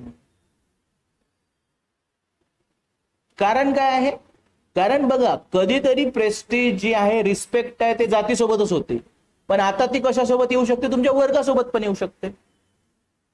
तर ब्रिटिश आले, नंतर वेलफेअर स्टेट आलं, म्हणजे कॉन्स्टिट्यूशन लागू झालं, या अप्पर कास्टला भरपूर बेनिफिट मिळाले या सगळ्या गोष्टीचा. ब्रिटिश आले तर शिकलं, ब्रिटिशाचं धोरणच होतं कसं की पहिले काही लोक शिकतील आणि मग ते हळूहळू चिरपणी होईल त्याची, बरोबर आहे ना. अप्पर कास्ट शिकले जास्त. नवीन नवीन शिक्षण जे आलं मग म्हणजे स्वतंत्र भारतामध्ये, त्याच्यामध्ये पण कोण शिकेल, अप्पर कास्ट शिकेल. 60, 70, 80 पर्यंत यांची एम्पॉवरमेंट होऊन गेली. जात महत्वाची राहिलीच नाही. तुम्ही IAS ऑफिसर आहे जास्त महत्वाचं राहील, तुमच्याकडे बिझनेस आहे महत्वाचा आहे, तुम्ही जॉबला कुठे आता अमेरिकेला चाललेलं आहे हे महत्वाचं झालं. म्हणजे ते अप्पर कास्ट साठी, अप्पर कास्ट म्हणू किंवा शहरी अप्पर कास्ट जो आहे ना, त्याच्यासाठी जात ही इनविजिबल होऊन गेली. मी हे नाही म्हणताय की त्याला माहीतच नाही असं बाबा की माझी जात काय, असं नाही होत, पण ते महत्वाचं नाही राहिलं.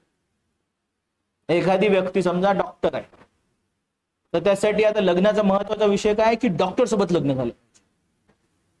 जातीत असेल तर ठीक, नाही तर नाही, ते महत्व नाही राहिलं. जात आहे, मी काय म्हणताय, जात आहे पण तेवढी महत्वाची नाही राहिली, कुठेतरी साईडलाईन झाली क्लासमध्ये. आणि ते क्लासचे बेनिफिट पण म्हणजे रिच होण्याचे चान्सेस कोणाचे होते, नेहमी अप्पर कास्टचे, त्यांच्यासाठी ते इनविजिबल झालं.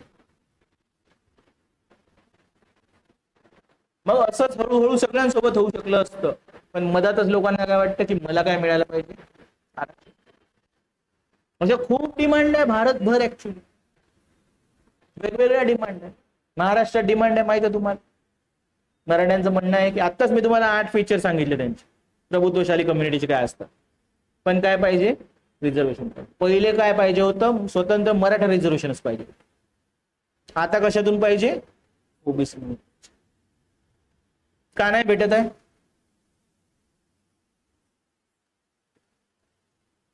तसं सुप्रीम कोर्टाला प्रूव्ह करावं लागतं मित्रांनो.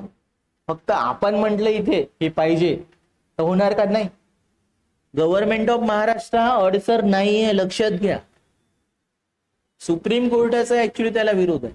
विरोध म्हणजे अशासाठी नाही की विरोध आहे म्हणून, पण ते बसत नाही ऍक्च्युली त्याच्यामध्ये. रिझर्वेशनचं नाव काय, सोशली अँड एज्युकेशनली बॅकवर्ड, बरोबर आहे ना, असंच आहे ना. अरे हे रिझर्वेशन ऑलरेडी लागू आहे महाराष्ट्रामध्ये, त्याला आपण ओबीसी रिझर्वेशन म्हणतो. तर जर तुम्ही एकाच आधारावर 2 रिझर्वेशन देताय तर ते कसं देताय हे पण प्रूफ सांगावं लागेल तुम्हाला, कोर्टात सांगतो. ओबीसी जे रिझर्वेशन लागू झालं आहे ना नंतर, जे आपण म्हणतो ऍक्च्युली कुठला खटला आहे आपला 91चा इंदिरा साहनी, तर तेव्हा जे रिझर्वेशन लागू झालं ते रिझर्वेशन पण सोशली एज्युकेशनली बॅकवर्डच आहे. फक्त त्याला म्हणण्यात येतं ओबीसी रिझर्वेशन. ओबीसी थोडी शब्द होता कधी घटनेत. सोशली एज्युकेशनली बॅकवर्ड आहे 340 मध्ये. नंतर म्हणजे त्याला वेगळा अल्टरनेट पर्याय वापरला त्यांनी ओबीसी म्हणून. म्हणजे ओबीसी पण सोशली एज्युकेशनल बॅकवर्ड आहे आणि मराठाच पण काय आहे सोशली एज्युकेशनल बॅकवर्ड आहे. मग यांचे दोन ग्रुप का, असा पेच निर्माण होत आहे. बरं मग बॅकवर्ड आहे तर तसं तुम्हाला काय करावं लागेल, प्रूव्ह पण करावं लागेल. ह्या सगळ्याच गोष्टी आहेत त्याच्यामुळे होत नाही. पण काय फक्त मराठ्यांची डिमांड नाही, सिमिलर डिमांड जे आहे ना ऍक्च्युली पटेल लोकांची पण गुजरातमध्ये, सिमिलर जाट लोकांची पण डिमांड आहे नॉर्थ इंडिया. इकडे नॉर्थ ईस्टला गेलो आम्ही तर मैती कम्युनिटीचं म्हणणं आहे आम्हाला शेड्यूल ट्राईब स्टेटस द्या. ऐकलंय कधी? असं 1-2 वर्षातलाच वाद आहे हा. तर तिथे मणिपूरमध्ये जी मेजर डॉमिनंट आहे तसं बघितलं तर ती मैती ट्राईब आहे. मणिपुरी किंवा मैती म्हणतात त्यांना, मिती पण म्हणतात. त्यांना नाही शेड्यूल ट्राईब स्टेटस, पण दुसऱ्यांना आहे. त्यांचा कुकी वर्सेस मैती असा डिस्प्यूट आहे तिथे. कुकी ट्राईब आहे, शेड्यूल ट्राईब स्टेटस आहे त्यांना. मैती म्हणते आम्हाला पण दे. चला मग आतापर्यंत फ्रॅगमेंटेड होते क्लासच्या नावाने, आता जातीच्या नावाने एकत्र होतात. मराठामध्ये पण गट आहेत ना, मराठा कुणबी, मराठा कुणबी बरोबर आहे. मग ते मराठा कुणबी पण आला त्याच्यामध्ये. पण तसं पण बघितलं तर क्लासेस आहे. एक वर्ग जमीनदार वर्ग आहे. जमीनदार वर्ग आज पण विरोध करतो रिझर्वेशन. आता जर तुम्ही बघत असाल की दुसरी कम्युनिटी थोडी जाणार आहे विरोध करायला तिथे मरायला, ओके.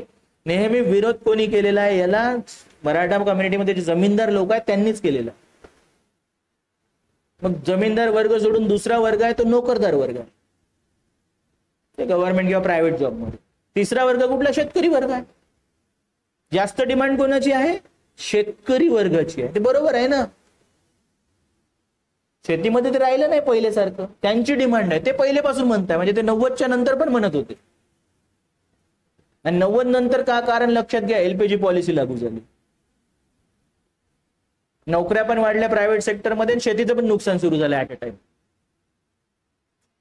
तर शेतकरी वर्ग, जेव्हा शेतकरी वर्गाची डिमांड होती तेव्हा मग जमीनदार वर्गामध्ये आपण पण समजा बॅकवर्ड झालो, कसं चालेल? स्वतःला नाही म्हणून घेऊ शकत ना, काही की नाही म्हणून घेऊ शकत. तर तिथूनच विरोध होता नेहमी. सगळं पॉलिसी आपल्या हातात असल्यावर देऊ तर शकली असते, पण देऊ दिलं पण असतं तर कोर्टाने टिकवलं नसतं कधी. पण असे जे फ्रॅगमेंटेड लोक होते, काय म्हटलं, जमीनदार वर्ग वेगळा आहे, शेतकरी वेगळा आहे, नोकरदार वर्ग वेगळा आहे, ओके. तर ते फ्रॅगमेंटेड आहे. आता ते काय म्हणतात, आपण आता एकत्र आलं पाहिजे. आणि जातीय भावना कशा होतात मग? उफाळून येतात, जे आतापर्यंत नव्हतं, कमी होतं किंवा असतं बाबा काहीतरी, पण एकत्रच आलं पाहिजे सगळ्यांनीच. असं काही डिमांड होती का? खूप लढलो मातीसाठी, आता लढू जातीसाठी, असं डिमांड आहे. खूप लढलो बेकीने, आता लढू एकीने. जसं ती डिमांड झाली नंतर म्हटलं ओबीसी, ओबीसी येता आला आमच्याकडे. आतापर्यंत नव्हतं कुणी, आतापर्यंत तर नव्हतं ना. तिकडून झालं आता पोलरायझेशन, मग ओबीसीचे पण मोर्चे निघाले. द्या आपण ओबीसी मधून देऊ नका, मग बेस्ट सोल्युशन कॉन्स्टिट्यूशन मध्ये तेच आहे सध्या, ओबीसी मधून देतो. झालं पोलर ध्रुवीकरण झालं ना. आतापर्यंत एका जातीची डिमांड होती की आम्हाला पाहिजे, ते पण पॉसिबल नाही. बरं हे लक्षात घ्या की असं कुठेच रिझर्वेशन नाही आपल्या इकडे की एका कम्युनिटीला पूर्ण रिझर्वेशन दिलेलं आहे म्हणून. कठीण आहे. मग हे दोन झाले ग्रुप आता वेगवेगळे. आता ते एवढं नाही दिसत आहे सध्या, पण होऊ शकतं पुढे चालून. कारण फक्त एवढीच डिमांड नाही, धनगर कम्युनिटी डिमांड आहे आम्हाला ट्रायबल मधून पाहिजे. अजून पण काही कम्युनिटीच्या वेगवेगळ्या डिमांड आहे ऍक्च्युअली. हे सगळं चालू आहे. तिथे काही ट्राईब बसतात, काही ठिकाणी अशा आहे ज्यांना मग ओबीसी मध्ये आहे त्यांना शेड्यूल ट्राईब बनायचं. तर त्याच्यामुळे काय होतात, लोक एकत्र येतात ज्यांच्यामध्ये फ्रॅगमेंटेशन चालू. फ्रॅगमेंटेशन होणं म्हणजे तुटक तुटक स्वरूप होऊन जातं जातीचं ऍक्च्युअली, किंवा त्याच्यामध्ये जातीय भावना तेवढी मोठी राहत नाही, महत्वाची राहत नाही. ते पण लोक जातीच्या नावाने एकत्र येतात. त्याच्यामुळे कुठेतरी हे जो आरक्षणाचा विषय आहे त्याच्यामुळे पण काय होतात, जातीय भावना ह्या ऍक्च्युली उफाळून येतात असं दिसून येत आहे. पटत आहे काय म्हणताय मी तुम्हाला? मी हे नाही म्हणते तुम्हाला की आरक्षण द्यायचं की नाही द्यायचं, हा माझा विषय नाही आजचा किंवा उद्याचा पण नाही, याच्या आधीचा पण नव्हता. पण आरक्षणामुळे लोक एकत्र येतात, जातीच्या नाही, एकत्र आलेच पाहिजे सगळे लोक, पण जाती किंवा धर्माच्या नावाने नाही आले पाहिजे. ओके, असा मुद्दा आहे. किंवा गरज असेल तर आले पण पाहिजे. गरज जर असेल तर कुठले पण लोक एकत्र येऊ शकतात, त्यांचा प्रश्न आहे, तो गव्हर्नमेंटचा प्रश्न आहे. आणि प्रत्येक वेळेस आरक्षण म्हणजे याच स्वरूपात असतं असं नाही ना. आता काय लावलेलं आहे महाराष्ट्र गव्हर्नमेंटनी पर्टिक्युलरली, अच्छा याच्यातून नाही होत आहे सॉल्व रिझर्वेशन, तर तसं पण या कम्युनिटीला, मग आपल्या मागे कसं ठेवायचं, तुला देतो मी महामंडळ.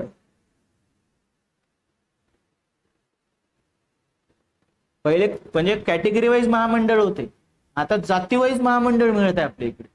महामंडळ माहिती आहे तुम्हाला कसं असतंय, रेकॉर्डिंग होत आहे म्हणून मी नाव नाही घेत आहे कोणाचे, तुम्हाला माहित आहे. पण फॉर्म वगैरे नाही भरला तुम्ही, 12,000 रुपये पर मंथ, काही पुस्तकं, हा हे महामंडळ आहेत ना.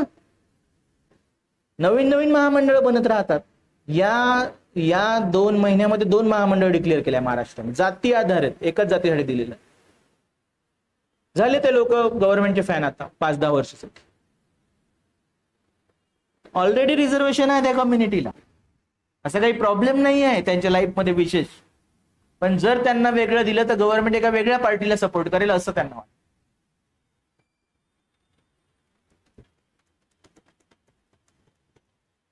आणि अजून डिमांड आहे लोकांची, हे त्याला तर दिलं ना, मला पण पाहिजे वेगळं ऍक्च्युअली.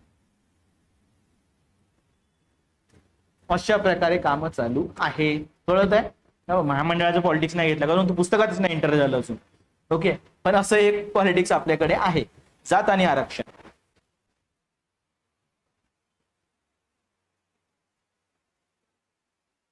आरक्षणाच्या नव्या मागणींमुळे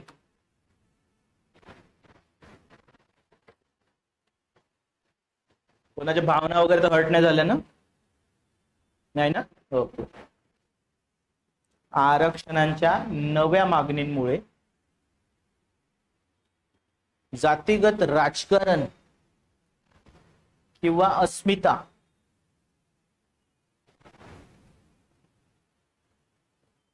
यांना खतपाणी मिळते.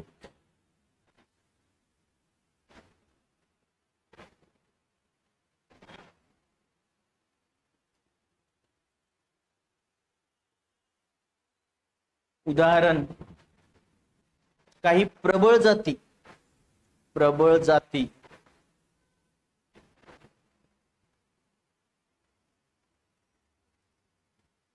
ही आरक्षणाची मागणी करत आहे.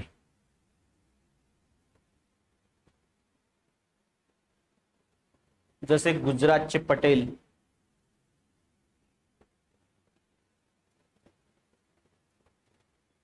उत्तर भारतातील जाट,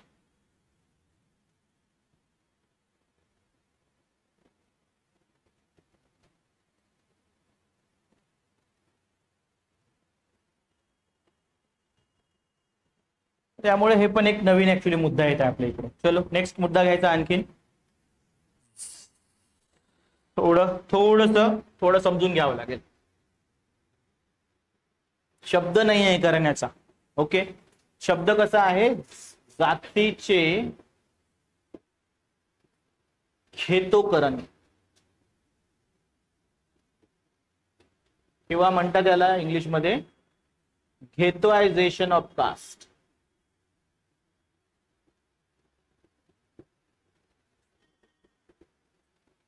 शब्द काय आहे बघा, सगळ्यात पहिले शब्द आहे घेतो. घेतो काय इंडियन शब्द नाही हा. ओके, शब्द कसा आहे घेतो ऍक्च्युली, ओके महाराष्ट्रीयन पण नाही आहे, ठीक आहे. तर घेतो या शब्दाचा अर्थ काय होतो, युरोपमध्ये सगळ्यात पहिले जिथे मायनॉरिटी राहतात, आणि ते मायनॉरिटी कसे असतील, मागास पण असतील, तर जिथे राहतात त्या भागाला काय म्हणतात ऍक्च्युली, घेतो असं म्हणतात. ठीक आहे.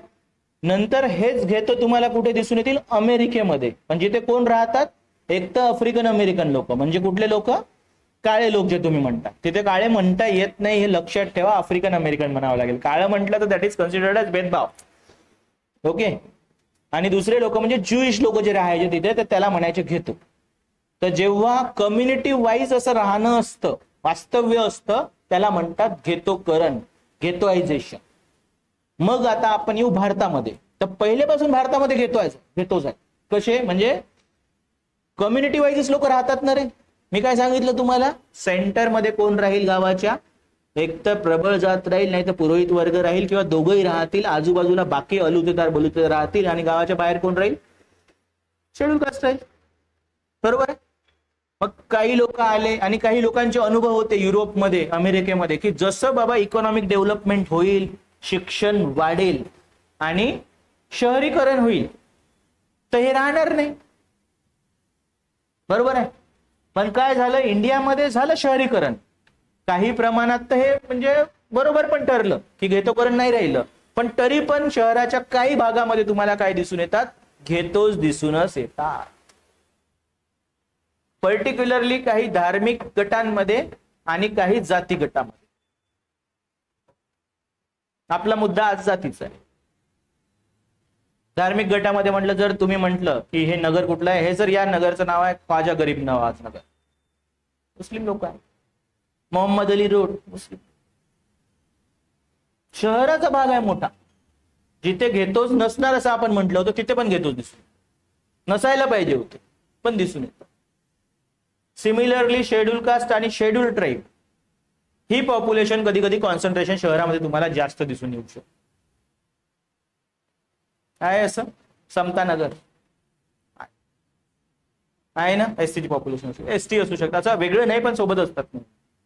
तर मार्जिनलाइज कम्युनिटी समुदाय आणि जाती किंवा धर्माच्या आधारावर राहत असेल तर मग त्याला काय म्हणतात, गेटोआयझेशन म्हणतात. जे अर्बन एरियामध्ये आपल्याला एक्सपेक्ट नव्हतं ऍक्च्युली, ते पण दिसून येतं.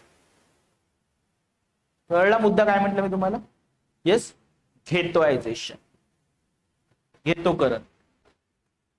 शहरीकरणानंतर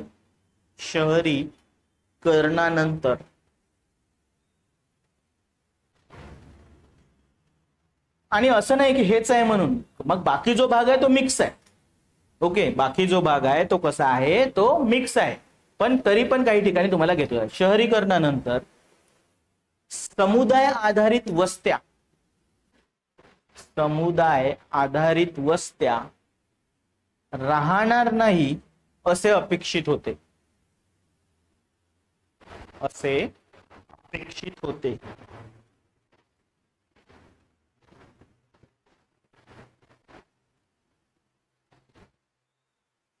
पण भारतातील शहरी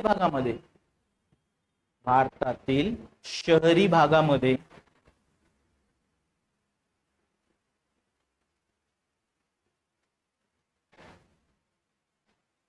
काही प्रमाणात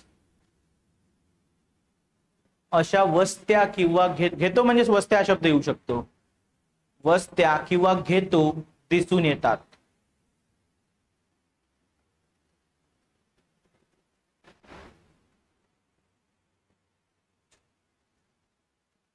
विशेषतः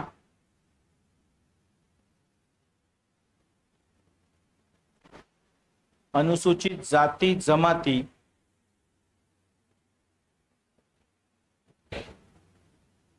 किंवा मुस्लिम.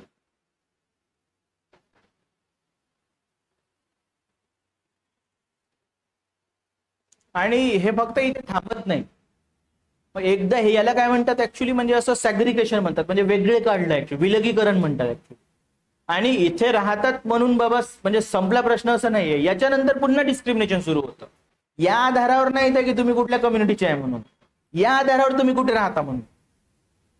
पहिली गोष्ट, तिथे बेसिक अम्युनिटीज नसतात.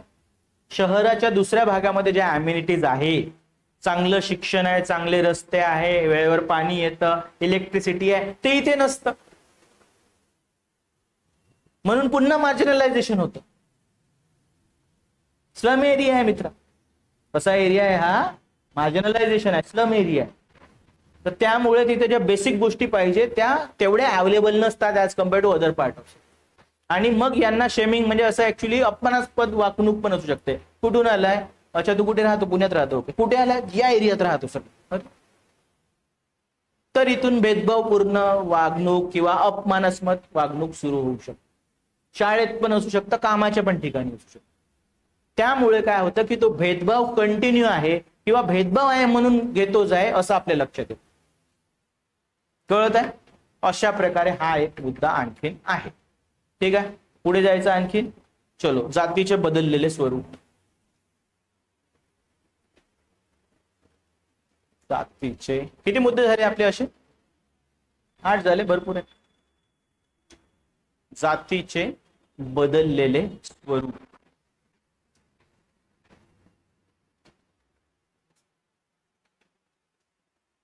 बदललं का? तुम्हाला वाटत आहे काही? आता 2 गोष्टी आहेत तुमच्या समोर. हे 8 मुद्दे आहे आणि ते फीचर्स आहेत. तर याच्यानुसार आता आहे का काही बदललेलं असं तुम्हाला सांगायचं आहे.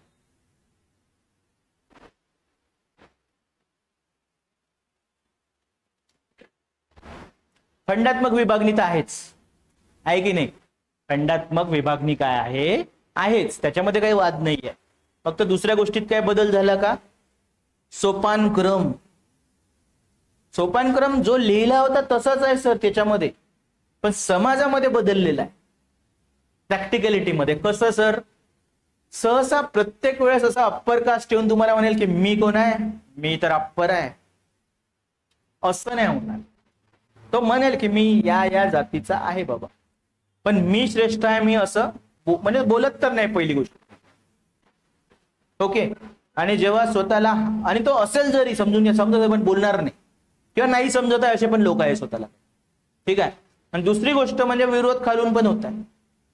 तू असशील बाबा हायर, आम्हाला नाही माहित. ओके, कळत आहे? हायकास्ट पण म्हणा आम्ही मानतच नाही बाबा तुमचा सोपानक्रम. लो कास्ट काय म्हणेल, आम्ही तुमचा सोपानक्रम पण मानत नाही. कळत आहे काय म्हणताय? तर या प्रकारे जो तो उतरंड होती सोपानक्रम, त्याला चॅलेंज करण्यात होतं पहिली गोष्ट.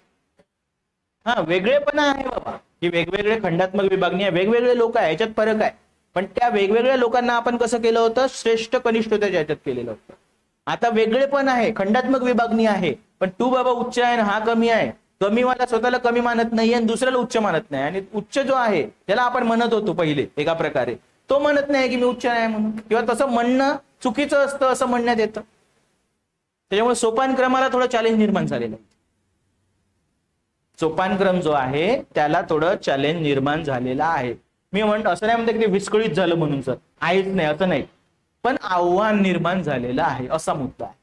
कळत आहे काय म्हणताय मी? नक्की. आता असं येऊन म्हणतं का तुम्हाला कधी की मी बाबा मी लो आहे किंवा तो हाय असं म्हणताना दिसतात तुम्हाला? नो. किंवा तसं म्हणणं की बाबा मी या जातीचा आहे आणि आमची जात श्रेष्ठ आहे, ते चुकीचं ठरवलं गेलं. किंवा कोणाला कमी लेखणे जातीच्या याच्यावरून थोडं चुकीचं ठरवतंय. त्यामुळे ती भावना नाही ऍक्च्युली. सोपानक्रम थोडा काय झालेला आहे ऍक्च्युली, हा याला आव्हान निर्माण झालेलं आहे. पहिला मुद्दा, सोपानक्रमास आव्हान निर्माण झालेले आहे. श्रेष्ठत्वाची आणि कनिष्ठत्वाची भावना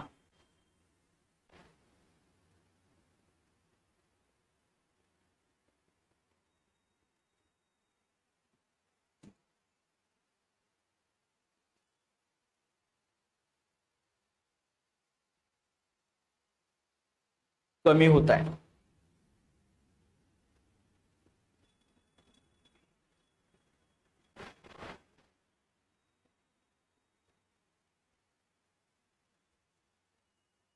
ओके, नेक्स्ट पिक्चर.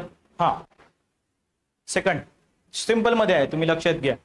आता असं राहिलं का अनटचेबल, म्हणजे राहिलं नाही, काही ठिकाणी रेअर ठिकाणी गावाच्या ठिकाणी दिसून येतं. अस्पृश्यता दिसून येतं का तुम्हाला? खूप जास्त अशी वेगळ्या प्रकारची आहे, पण जशी आपली ट्रॅडिशनल आपण अभ्यास केला तशी नाही दिसून येणार तुम्हाला, की मी याच्यासोबत डबा खाणार नाही, त्याच्यासोबत खाणार नाही, इथे खाणार नाही, तिथे खाणार नाही, असं नाही दिसणार. त्यामुळे ते तर दिसून येत नाही असं आपण म्हणतो. शहरी भागात तर नाहीच, महाराष्ट्रासारख्या ठिकाणी तर खूपच कमी. ओके, त्यामुळे प्रदूषण आणि पवित्रतेची भावना याचा मोठ्या प्रमाणावर ऱ्हास झालेला आहे.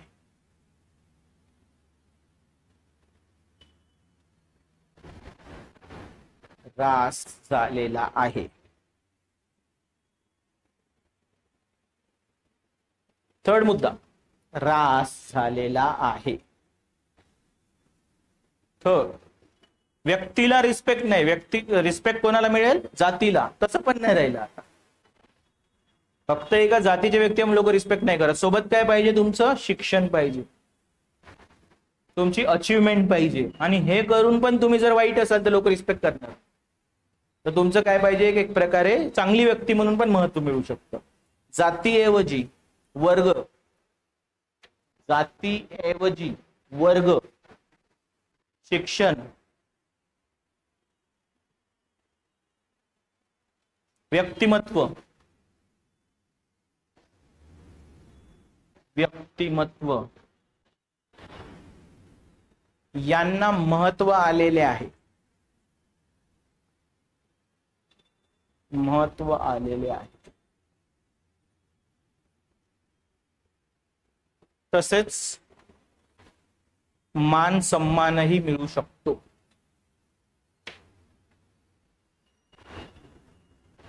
मान आणि सन्मान मिळू शकतो, किंवा सन्मान एवढं जरी लिहिलं, मान सन्मान लिहिण्याऐवजी तरी एकच गोष्ट आहे, मिळू शकतो.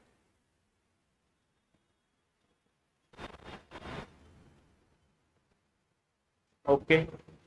इव्हन समजा आपण म्हटलं की असं म्हणजे एक साधं एज्युकेशनल फील्डमध्ये असलेले लोक, असं असतं का लोकांचं की बाबा नाही आमच्या जातीच्याच लोकांसोबत मैत्री करणार आहे?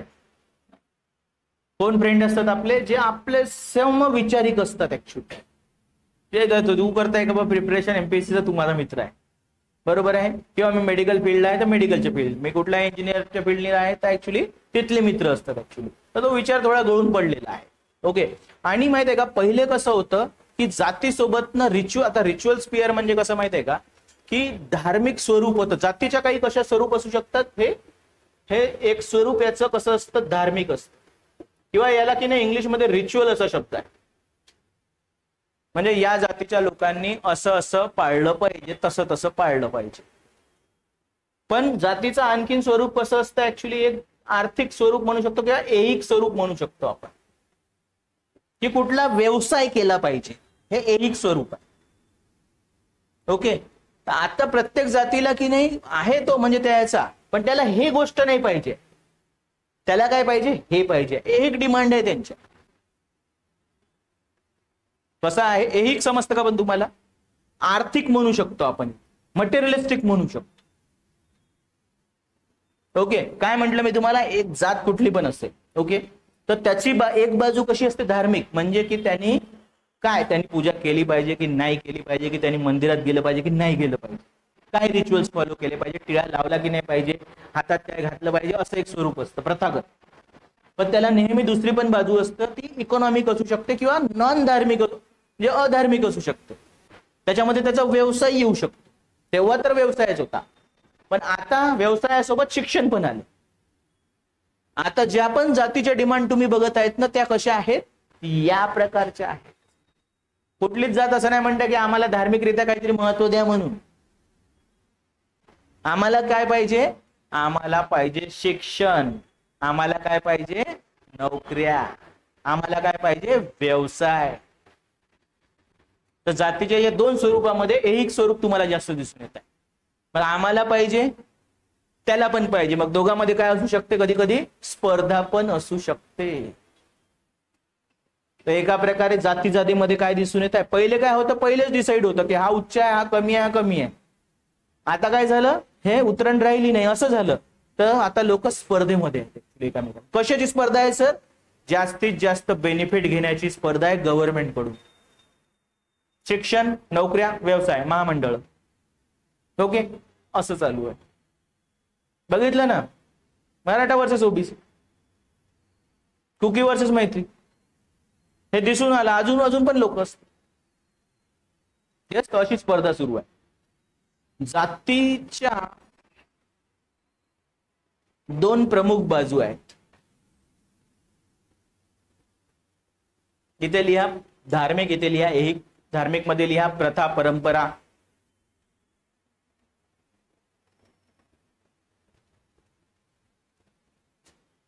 प्रथा परंपरा, श्रेष्ठत्व,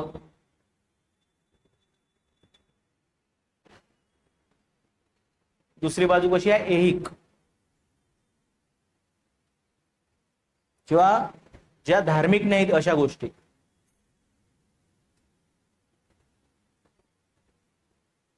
ते काय आहे, शिक्षण, व्यवसाय, नोकऱ्या, राजकारण. आणि यामध्ये कशाचं महत्व कमी झालंय, धार्मिक जे डिमांड आहे ना, धार्मिक बाजूचं महत्व कमी झालेलं आहे, एक बाजूचं महत्व वाढलं. आता कोणी श्रेष्ठ याच्यामुळे नाही आहे की तो असा मंदिरामध्ये पूजा करत होता म्हणून. जास्त नोकऱ्या आहे का तुमच्याकडे महत्वाच्या, तर तुम्ही श्रेष्ठ आहात. आणि त्याच्यातून स्पर्धा निर्माण होते, एक गोष्टीला घेऊन. यस, सध्या आता म्हणजे आपण बदलतं स्वरूप बघत आहोत. या बदलत्या स्वरूपामध्ये ऐहिक बाजूंचे महत्व वाढले, ऐहिक बाजूंचे महत्व वाढलेले आहे.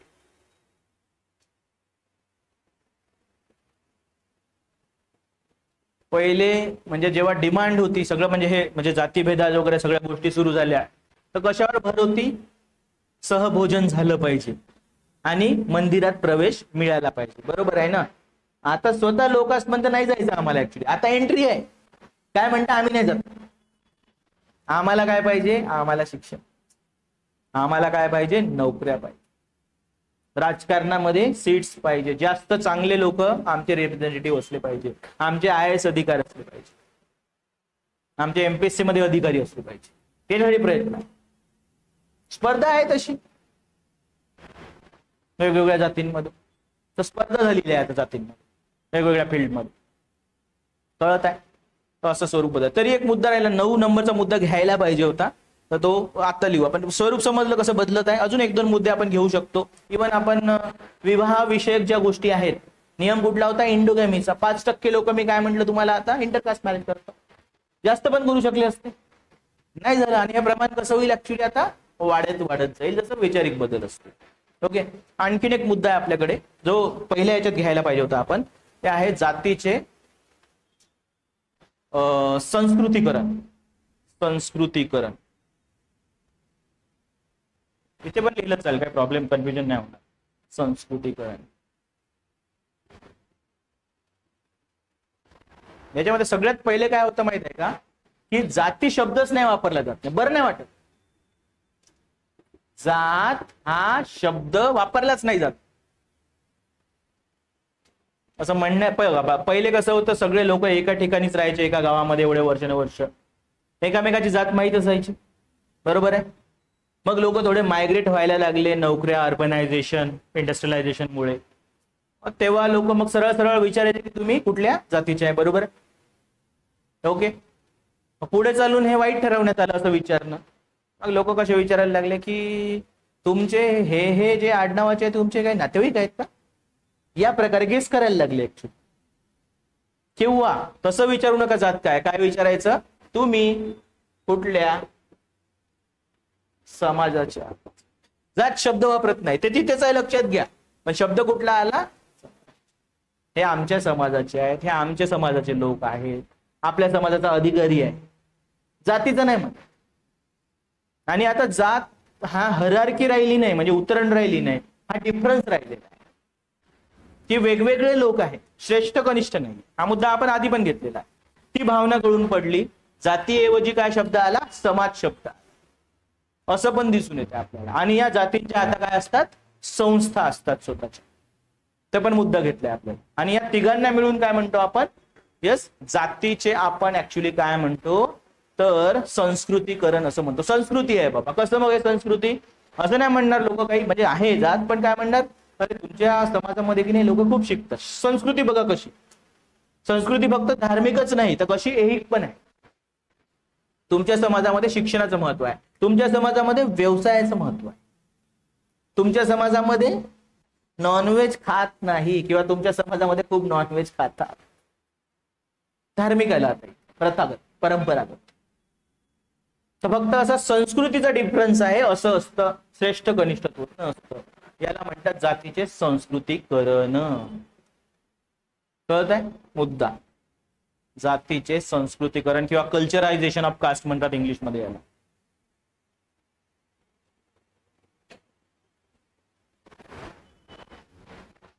यामध्ये जातीऐवजी समाज या शब्दाचा वापर केला जातो.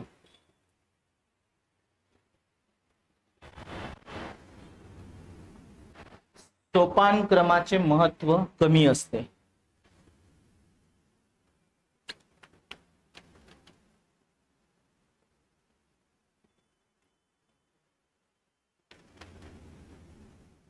आणि जातीगत संस्थांचे महत्व वाढत असते.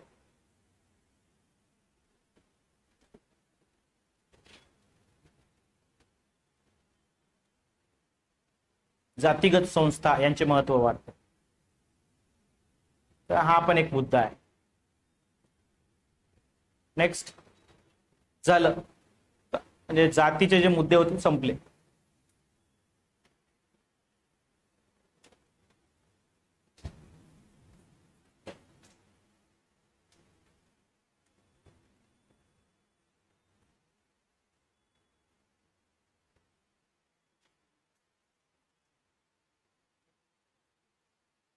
नेक्स्ट आहे सांप्रदायिकता, कम्युनलिझम. सांप्रदायिकता म्हणजे काय होतं एवढंच सांगा फक्त मला, एवढंच आहे आजच्यासाठी. अर्थ काय होतो कम्युनलिझम किंवा सांप्रदायिकता, याचा अर्थ काय आहे तुमच्या मते? याचा आवाज होणार नाही त्याचा पण माहिती आहे तुम्हाला. ओके, तर आपण एक नॅशनल आयडेंटिटी असेल आपली, आपण काय आहोत भारतीय आहोत, बरोबर आहे. पण जेव्हा मी आणि आणखीन आपली एकच आयडेंटिटी असते की आणखीन आयडेंटिटी असतात? आपण महाराष्ट्राचे पण आहोत, आपण एका जातीचे पण मेंबर आहे, एका धर्माचे पण मेंबर आहोत. तर जेव्हा आपण नॅशनल आयडेंटिटी सोडून ती आयडेंटिटी आपली सब रिजनल असते किंवा एका कास्ट बेस्ड असते किंवा एखाद्या धर्मा बेस्ड जास्त असते किंवा आपण त्याला जास्त महत्व देतो नॅशनल आयडेंटिटी, भारतीय असण्यापेक्षा मी हिंदू आहे, मी मुस्लिम आहे, किंवा मी बेंगॉली आहे, किंवा मी तमिळ आहे, किंवा मराठी आहे, याला जर मी जास्त महत्व देत आहे, आपण त्याला म्हणू शकतो सांप्रदायिकवाद, कम्युनलिझम. कम्युनिटीला जास्त महत्व राष्ट्रीयत्वापेक्षा, असा त्याचा एक सिंपल अर्थ निघतो इथे सगळ्यात पहिले. जाती आधारित पण असेल तरी काय असेल तो कम्युनलिझमच असतो, फक्त भारतामध्ये ते धर्म स्पेसिफिक करण्यात आले. ओके, असा तो मुद्दा मग आपण उद्या कव्हर करूया. त्याच्यामध्ये प्री इंडिपेंडन्सचे काय कारण आहेत, पोस्ट इंडिपेंडन्सची काय कारण आहे. पोस्ट इंडिपेंडन्सची कारण कमी आहेत, कमी मुद्दा घेऊ देतात, त्याच्यावर प्रश्न येण्याची शक्यता कमी असते. आणि हे 1-2 तासात झालं पाहिजे असं आपण करू. ओके, उद्यापर्यंत तुम्हाला काही PDF मिळाल्या पाहिजे असा प्रयत्न आहे आणि होऊनच जाईल कदाचित. हा ओके, 25 पर्यंत लेक्चर असतील सांगितलंय मी तुम्हाला. ओके, काही डाऊट आहे विचार करा.